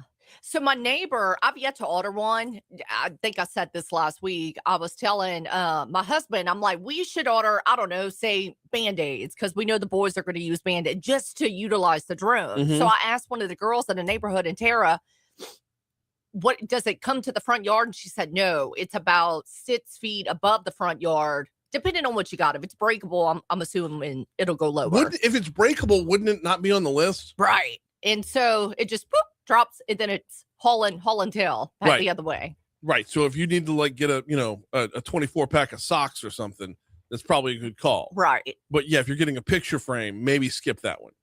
And I'm assuming they wouldn't put it on a drone. I couldn't imagine like anything that's slightly breakable. But I haven't tried it yet. It's $2.99, so $2.99. But if you need something, like truly need something, and the old FedEx phrase, if it absolutely positively has to be there overnight. Yes. Now, if it absolutely has to positively have to be there in 2 hours, and yeah, I'm sorry. There's nothing that I need that quickly. And if I need it that quickly, we go to the I'm store. driving my ass to Walmart or whatever store. Like there's nothing that I need to have that kind of turnaround time on. It's all a level of convenience. Being in Tara, I have Town Center. I have the Albertsons behind me. I have the Walmart right there. I have the Walgreens, and I have a car. Right. So, right. There's nothing that you can't get to that you need to spend the $3 worth of convenience to have someone punt it from a drone. I want to spend $3 to see the drone and just prop up a chair and watch it for the fun of it. So, It looked a little bigger than I thought it would have, and the way it's shaped is different than I thought too. It's kind of oval-ish, spear-ish. The middle of it is, yes, Yes. but it has the propeller blades on the outside. Yeah, which we didn't even work on that. I don't like the sound of it. Right. I mean, I don't know what other sound you can get, but it's not like does it have to sound like a weed it eater? does, yeah, it's not going to sound like one of the Three Stooges. You can't have that. Moon's next.